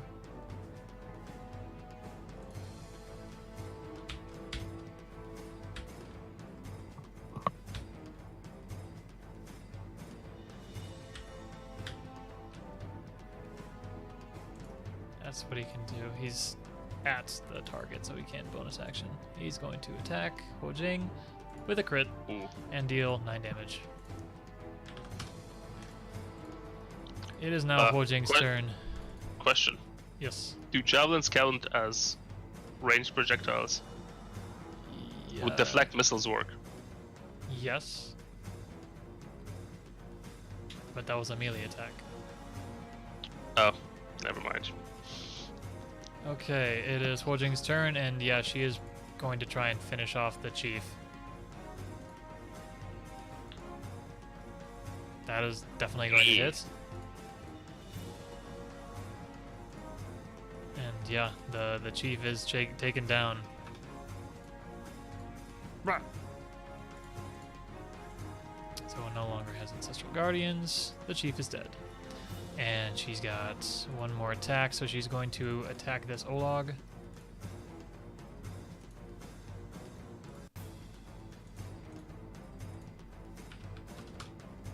And, yeah, we'll do a flurry of blows again.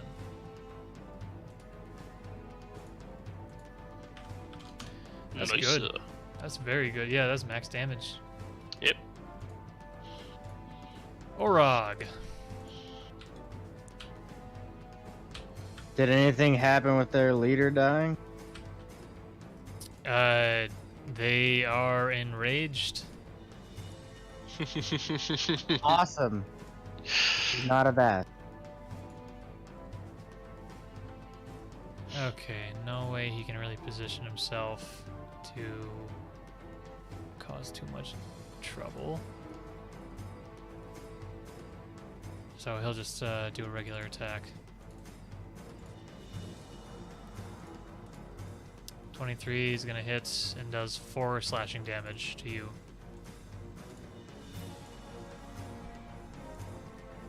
This Orog also has advantage. 2 attacks. Wisdom saves. It's already dead. It's already dead. Sanctuary is down. So No, never mind. 1 Great Axe is going to hit and deal 6 damage total. Yep. The War Chief is dead. It is on to Tan, followed by Lavan. Goddamn orcs!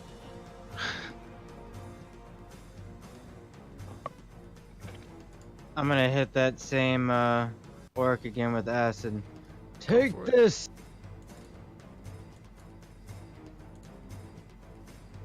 He succeeds again. God! He just steps out of Would the way. you stay still? This is why Saber No! dies. So Lavan, he's got oh, he can't reposition himself to be like that. And I wish Klaus was visible. Lavan is actually going to disengage. I mean, if he dies, he'll be able to flank. He's going to disengage. And that'll be his turn. This orc right here going to flank Thorkal Damn it. and crit for 4 damage. Oh no. Klaus, it Welcome is back, your guys. turn. Poof. Yeah, good call. Yep. I'll poof here Okay. and take 2 swings. Nice. Nice. You kill him.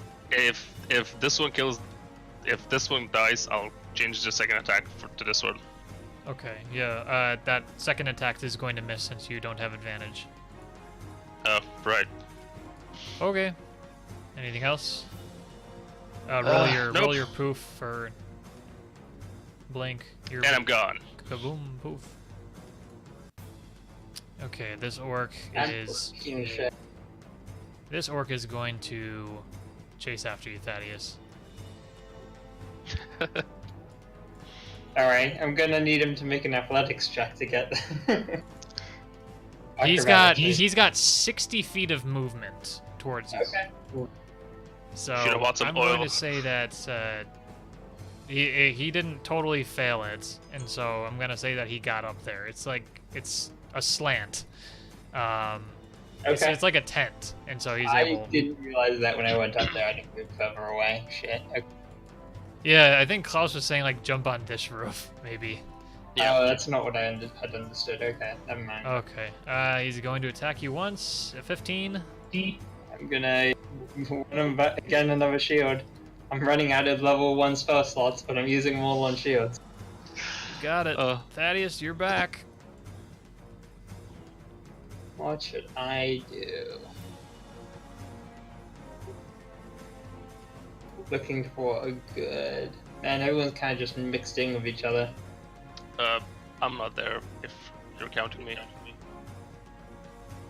Kind of was. Wait a second then. Let me try something.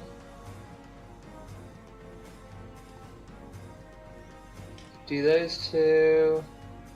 This guy alive? Yeah. Oh, he's dead. Oh, Sorry, yeah. sorry. Yeah, you got him. You got him. Oh god. Okay. In that case, I think I'm gonna do that. A lightning bolt to hopefully miss Klaus and get those two. I'm in the ethereal plane. Yeah. Okay. So, Go for it. Roll your 8d6. yep.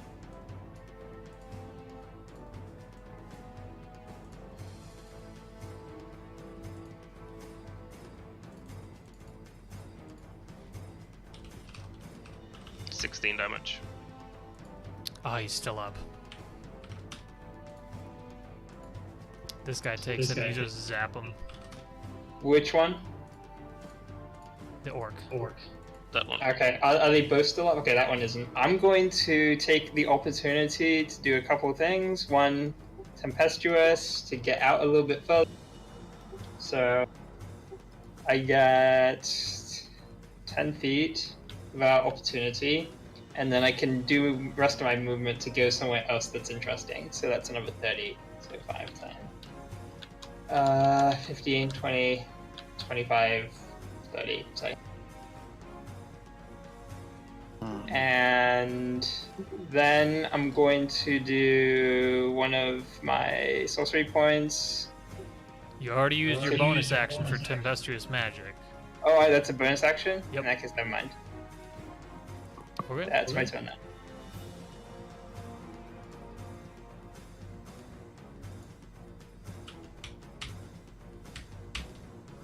Yeah, you're right.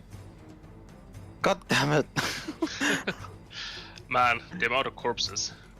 I just keep coming. Yep. They all want me dead. Hit. 4 damage. I'm sub 10 HP now. But it's your turn. I am very impressed with how long you stayed alive. I want you to Hey, know if you that. just attack Thorkal, then problem he is I needs can't to make a disengage. wisdom save. No, it's you He did- attacked. the sanctuary dropped. Yep. It's been a whole minute. No. It's If you attack during sanctuary drops. You can't take any hostile actions. It doesn't stay up. Oh, got it. Huh. Okay. I can't disengage without there still being one to attack me. So.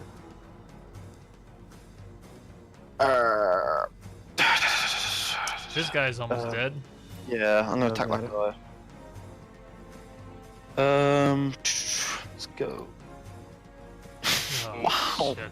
What is with my rolls? There we That go. one hits. That kill him? Yep. He's dead. He had 3 HP Um. left. Okay, where do I go to take the least amount of attacks of opportunity that I can? You will take 3 minimum. This guy's the weakest. Okay, But so I'll take. they I'll have take- advantage. He has advantage. He's the weakest, but he has advantage on you. And so But- does this guy. Yeah. So I could step that way, but I'd still take 2 attacks. If I step over here, I take 2 attacks. I think I just have to stay. That's just kind of all I can do. You can move one to the left, and then you don't have anyone flanking you. Yeah, if you That move is- one there, Okay, yeah, I'll take 1 step Yes. there then. slow down to 5 Okay. feet. Yep. Now nobody's flanking you. I'll just. This one will just move to flank me. Yeah, you're right. Yeah, but yeah. Thanks for the idea. I didn't mean that guy. I meant this guy. Yeah, okay, that worked. That worked as well. 24. He's gonna do. Wow, that was 8. max damage. That knocks me out. That knocks me out. I He won. is finally One hit gone, point. and now Hojing is flanked as well. So he's gonna just turn around and swing at her. That is going to hit and deal 7 damage.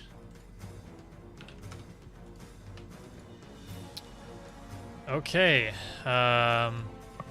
Orc's turn. Flanking. Javelin. 14 miss. Hojing is going to finish off this Orog since it looks weak. That is a miss. That is a hit. That is just enough to kill it. And then she is going to reposition this way to not get flanked. And sure, why the hell not? It's possible. Flurry of blows. Hit. And what do you know? Just enough. That's dope. That's dope. Damn, monk stealing all She's the glory. awesome. Yeah. Okay, this one is still up. And It is going to go after the closest thing that it sees that is still up, which would be Tand. 2 attacks. You hit for 8 slashing damage. Oh no! That one's dead. It is your turn. Well, I was gonna try and revive Thorkal. Looks like I will be throwing an acid at the one. The one in front of you? You cut Yeah. off. Yeah, the one in front of me, sorry. Okay. I would like to point out I've literally rolled 10 damage for every single acid vial in this. That one finally did the trick. Finally, you stayed still! You go. It's like fucking throw acid and it's just his He turned left into a eye warlock. just. Okay, he doesn't have a pretty face anymore. Anything else? He didn't have a pretty face to begin with. Damn. You Okay. never know. Okay. I guess I'll move to Levon then. Levon, seeing that it's a chance that he could, help out a little bit. This is his last turn with his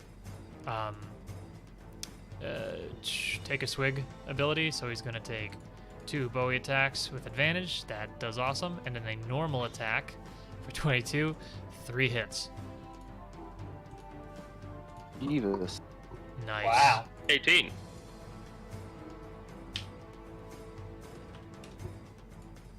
That did quite a bit. He's going That to did stay a there. lot. And it is this orc's turn. This orc is unfortunately going to... Can he step over your corpse, Thorkal? I'm pretty sure I can stand over my corpse. He's going to stand over your corpse and try and attack Levon. Or just like stand on me. Boom. And... Fuck, Levon is down. No, he's gone. I thought I was a little bit bored of Levon. Levon is down, but I'll treat him like a PC so he can be like revived or something. In case you want to do anything. Klaus, it is finally your turn. Yep. I'll poof over Levon's corpse. Unconscious body. And take a swing at the one in front of Tond. Olag, okay. Orog. That is Orog. going to hit, and that did it. Thanks to Levon's flurry of blows. And a normal attack on the orc. Nice. Yep, done. And that's my turn. It is this orc And on I the stay. roof. Orc on the roof.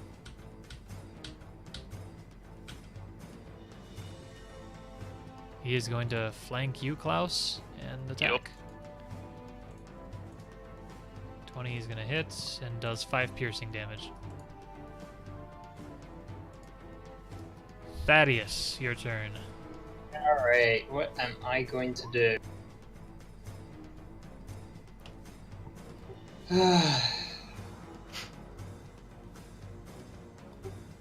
It's annoying. I want to do another lightning bolt, but even if I spent my sorcery points to get it, I don't think it would be a good idea. Because Klaus is still there. Okay, so never mind. I wouldn't lightning bolt. No, I know. I'm just lamenting. I would firebolt. Um, Maybe. What's that? I would maybe just firebolt at this point. Yeah, I mean, I need something precise. I'm going to just do maybe a magic missile at second. At this guy?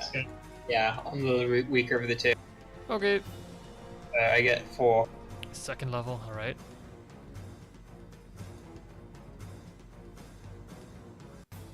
So, with the third 8. one, you kill him.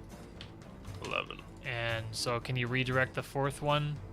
I don't think that's how it works. Right? You can just choose what darts hit who. But I think you choose that at the beginning, right? I don't know, what does the spell say? Oh, sorry.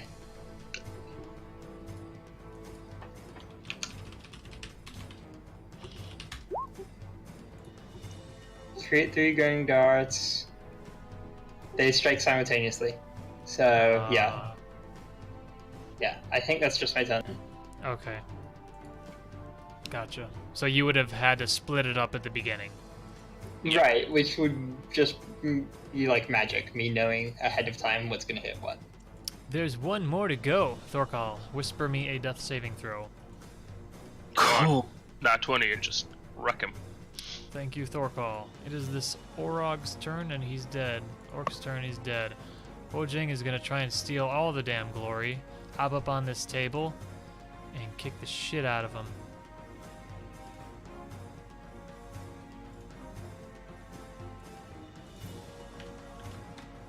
Go Jing with a max damage. And done. I'm a second Yep. from max too. Wow. That's impressive. Yep, Hojing's been rolling 10s pretty fucking frequently. Landon I'm- probably has some setup where it's like / roll 7+. Yeah. You guys did it! You I'm have... gonna help Thorkal when I can. Yeah, I'm gonna Yep. go do a medicine check on Thorkal. Where is Thorkal between all these dead bodies? If these guys are going for Buried in Thorkal, old I'll go for the other corpses. guy. There's a lot Yeah. of... Yeah, okay. So, Hojing is going to assist in any medicine checks. She actually has a +3. So do I.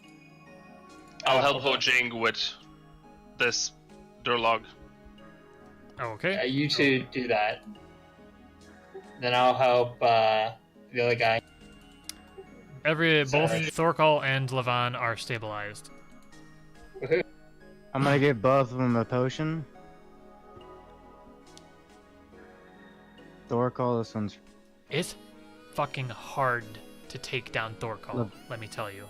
Yeah, no shit. Barbarians. It's what they do. damn. Look at those skills right there. Yeah, that's... Oh, shit! I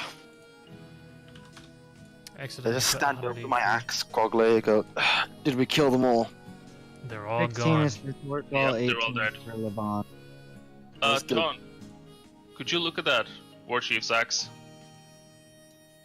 I also approached the war chief and chop its head off. I'm going to do identify. The axe is not magical, it's just a regular axe. Must have been something about the War Chief that It Is is, there yes. anything- It's the war chief channels the fury of his god into whatever he's holding, but its great axe is no different than any other axe. Unfortunately. Investigation checks. Sure, what are Yep. you wanting to do? loot the Just corpses. look around all the bodies. I got a 26. Right on. Okay.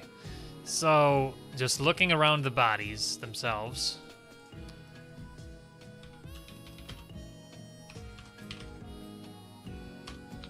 And later on search their tents that were like Yeah. where they were staying.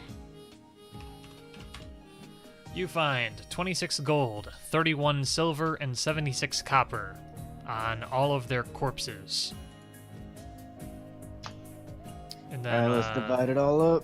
Do you want to Yes. add that to party gold now and we'll divide it up later? Or how are we doing that? We can do that. Just throw it all in the party. It seems like now. easier to do that rather than, and I'm okay dividing it. I still want to divide it up. It's just otherwise we're going to keep mathing every time something happens. Yeah. But yeah, I want to take the war chief's head, stand on this ledge, and like call it and go, "You're free from the orcs. Just remember to pay. Remember to keep the deliveries to Miss Indy going." And toss the head into the river. Man, you could have mounted that on a pike as a warning. Oh, yeah. That's a... Could've. So, I mean, there's plenty of more to go around. plenty more to Fine, go that's around. fair. So, you find that, and then you find a small totem on the orc chieftain's body worth 50 gold pieces. you assume based on the materials that it's made out of. But give me a religion check. Everyone? Yeah, sure, everyone. I'm assuming you're all looking at it. And so with a 19, you would determine that this is... Frick, what was his name? Gromish? No. It's no Forgotten Realms deities. It's my own shit. I love how when I open up Google Docs that it just opens up under some stupid account. Okay, OEME deities. This is... what was his name? That is a... Leos Zel. That's what it is. That is a totem of Leos Zel. He is the god of war, basically. The Leos Zel, the warlord. Believe survival of the strong and death of the weak is a natural occurrence. Man. Oh, that party. How very orcish of him. Yep. Yep. It's a stereotype. It's not a stereotype if it turns out it's true.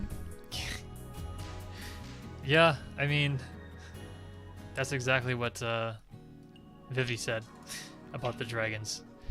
Anywho, you guys took care of it. These guys are really grateful, especially Levan. He says that he'll put in a good word for you with Captain Rudy if you ever drop by the Nova Delena. We might. And, That'd be pretty awesome. And now to search the orc tents. Yes, we must find the blonde boy. Oh. He's probably... And also maybe any gold they stashed away from the sales of salt. The blonde boy is in the war chief's tent. Just playing with... Did you give... Yeah, you gave him Pokemon Yellow. We got so a he new just code got card. he just got Charmander, and so he's pretty happy about that. And let's see, you got. I mean, these tents belong to the Dhergoloth. Yeah, but weren't the orcs like occupying them? They were occupying them, yes, but now the Dhergoloth get their tents back. Yeah. But before that, we searched them. But So are you anything going to that's in there steal still from- belongs from the dirt. Yeah. So that's kind of the. Are you going to steal from the tents? So where were the orcs? What? Where were the orcs staying during the week? They were Because I assume it's been a week. they were staying in their tents.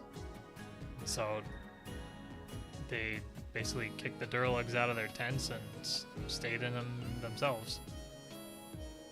I guess you can assume that most of the things in the tents are still Dhergoloth. Then. Yeah, most of this. If you would look in the tents, you would find a bunch of crappy like silverware and stuff. I was other just things that looking a for Dhergoloth would have. for their stash from the sales, the orc stash, not the Dhergoloth. Oh yeah, okay. From the sales. Because Sure. Yeah, that makes sense. Got Yep, a cut I get from. you. I get you. Sure. We'll say that in the week that they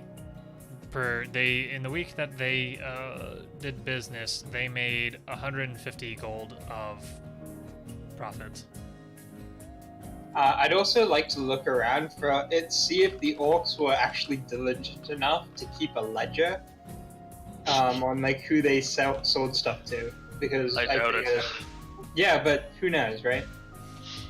You would ask them, and it wouldn't be the orcs that had the ledger, but it would be the Dhergoloths.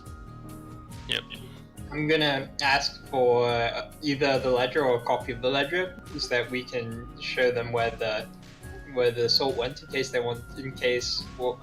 what's her name wants to reclaim expenses. Sure. Yeah. I mean, you got the chest of gold in that all the profit that they made, and so that's another. Right. But if they sold something Sure. for less than that profit, then maybe she wants to reclaim expenses, and she can visit them in the next couple years and get it back. Sure. Okay. Yeah. So they were diligent enough to do that and keep track of all of these people who are criminally doing this, and so that's it's a nice thinking ahead for when they got saved. And so because of that, they are very willing to help you, and they give you a copy of the ledger. Awesome. And you look at the ledger, and based on the names that are on it, it just seems to be a majority of outsider names. It doesn't have any of the short, dumb names that Durlogs might have.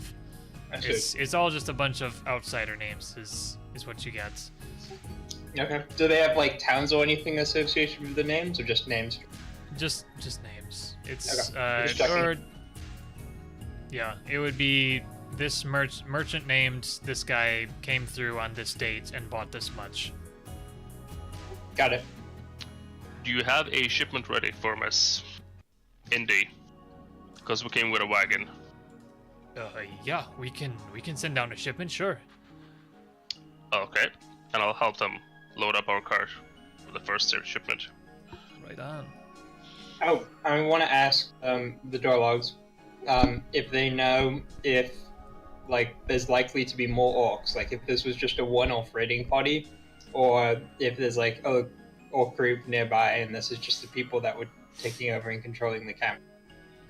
We're not entirely sure. We like to just stick to our work, but I mean, anything's possible down here. There's tons of different monstrosities, but we'll see if we can have Miss Indy send us down bodyguards of Should something. we? I begin taking their javelins and like taking the heads of the orcs and start putting them at the edge of the village. Yes. As a warning to future orcs. Beware.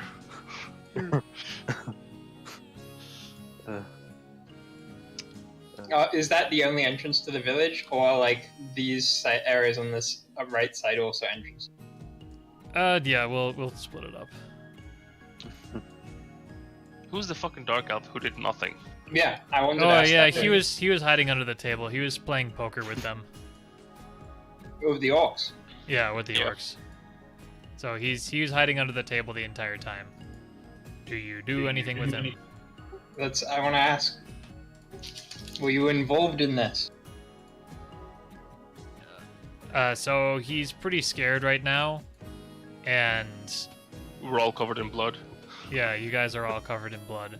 It's just, look, I'll get out of here. I want nothing to do with this anymore.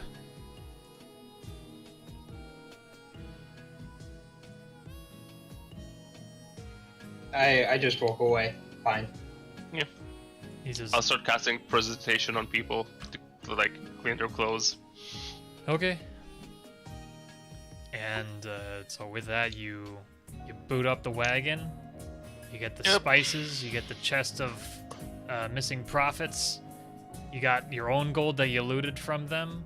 Do you bring Lavan with you, or Do you want to ride with Lavan? We're going back to Le Mans. You can take LeBron. yeah, so I don't know if I should stay back. It might be worth me going over to Mr. Rudy. Captain I mean, Rudy. we're going back to town. If you want to ride, hop on. Yeah, What's Mr. Reedy doing? Yeah, I'm pretty sure you. Wouldn't you guys want to take a rest here first? It's like midnight, right? Yeah, Yeah. we should definitely rest for the night. Yeah. Okay. So we'll We say taking that a long or short rest? Long rest. I'll say that you guys take a long It's like rest, and with Midnight-ish. the orcs' heads on the pikes, you're not bothered by any orcs. Let's see if I roll a 1. Really? Last time you said that. Okay. 7 looks kind of like a 1. Yeah. Yeah, okay.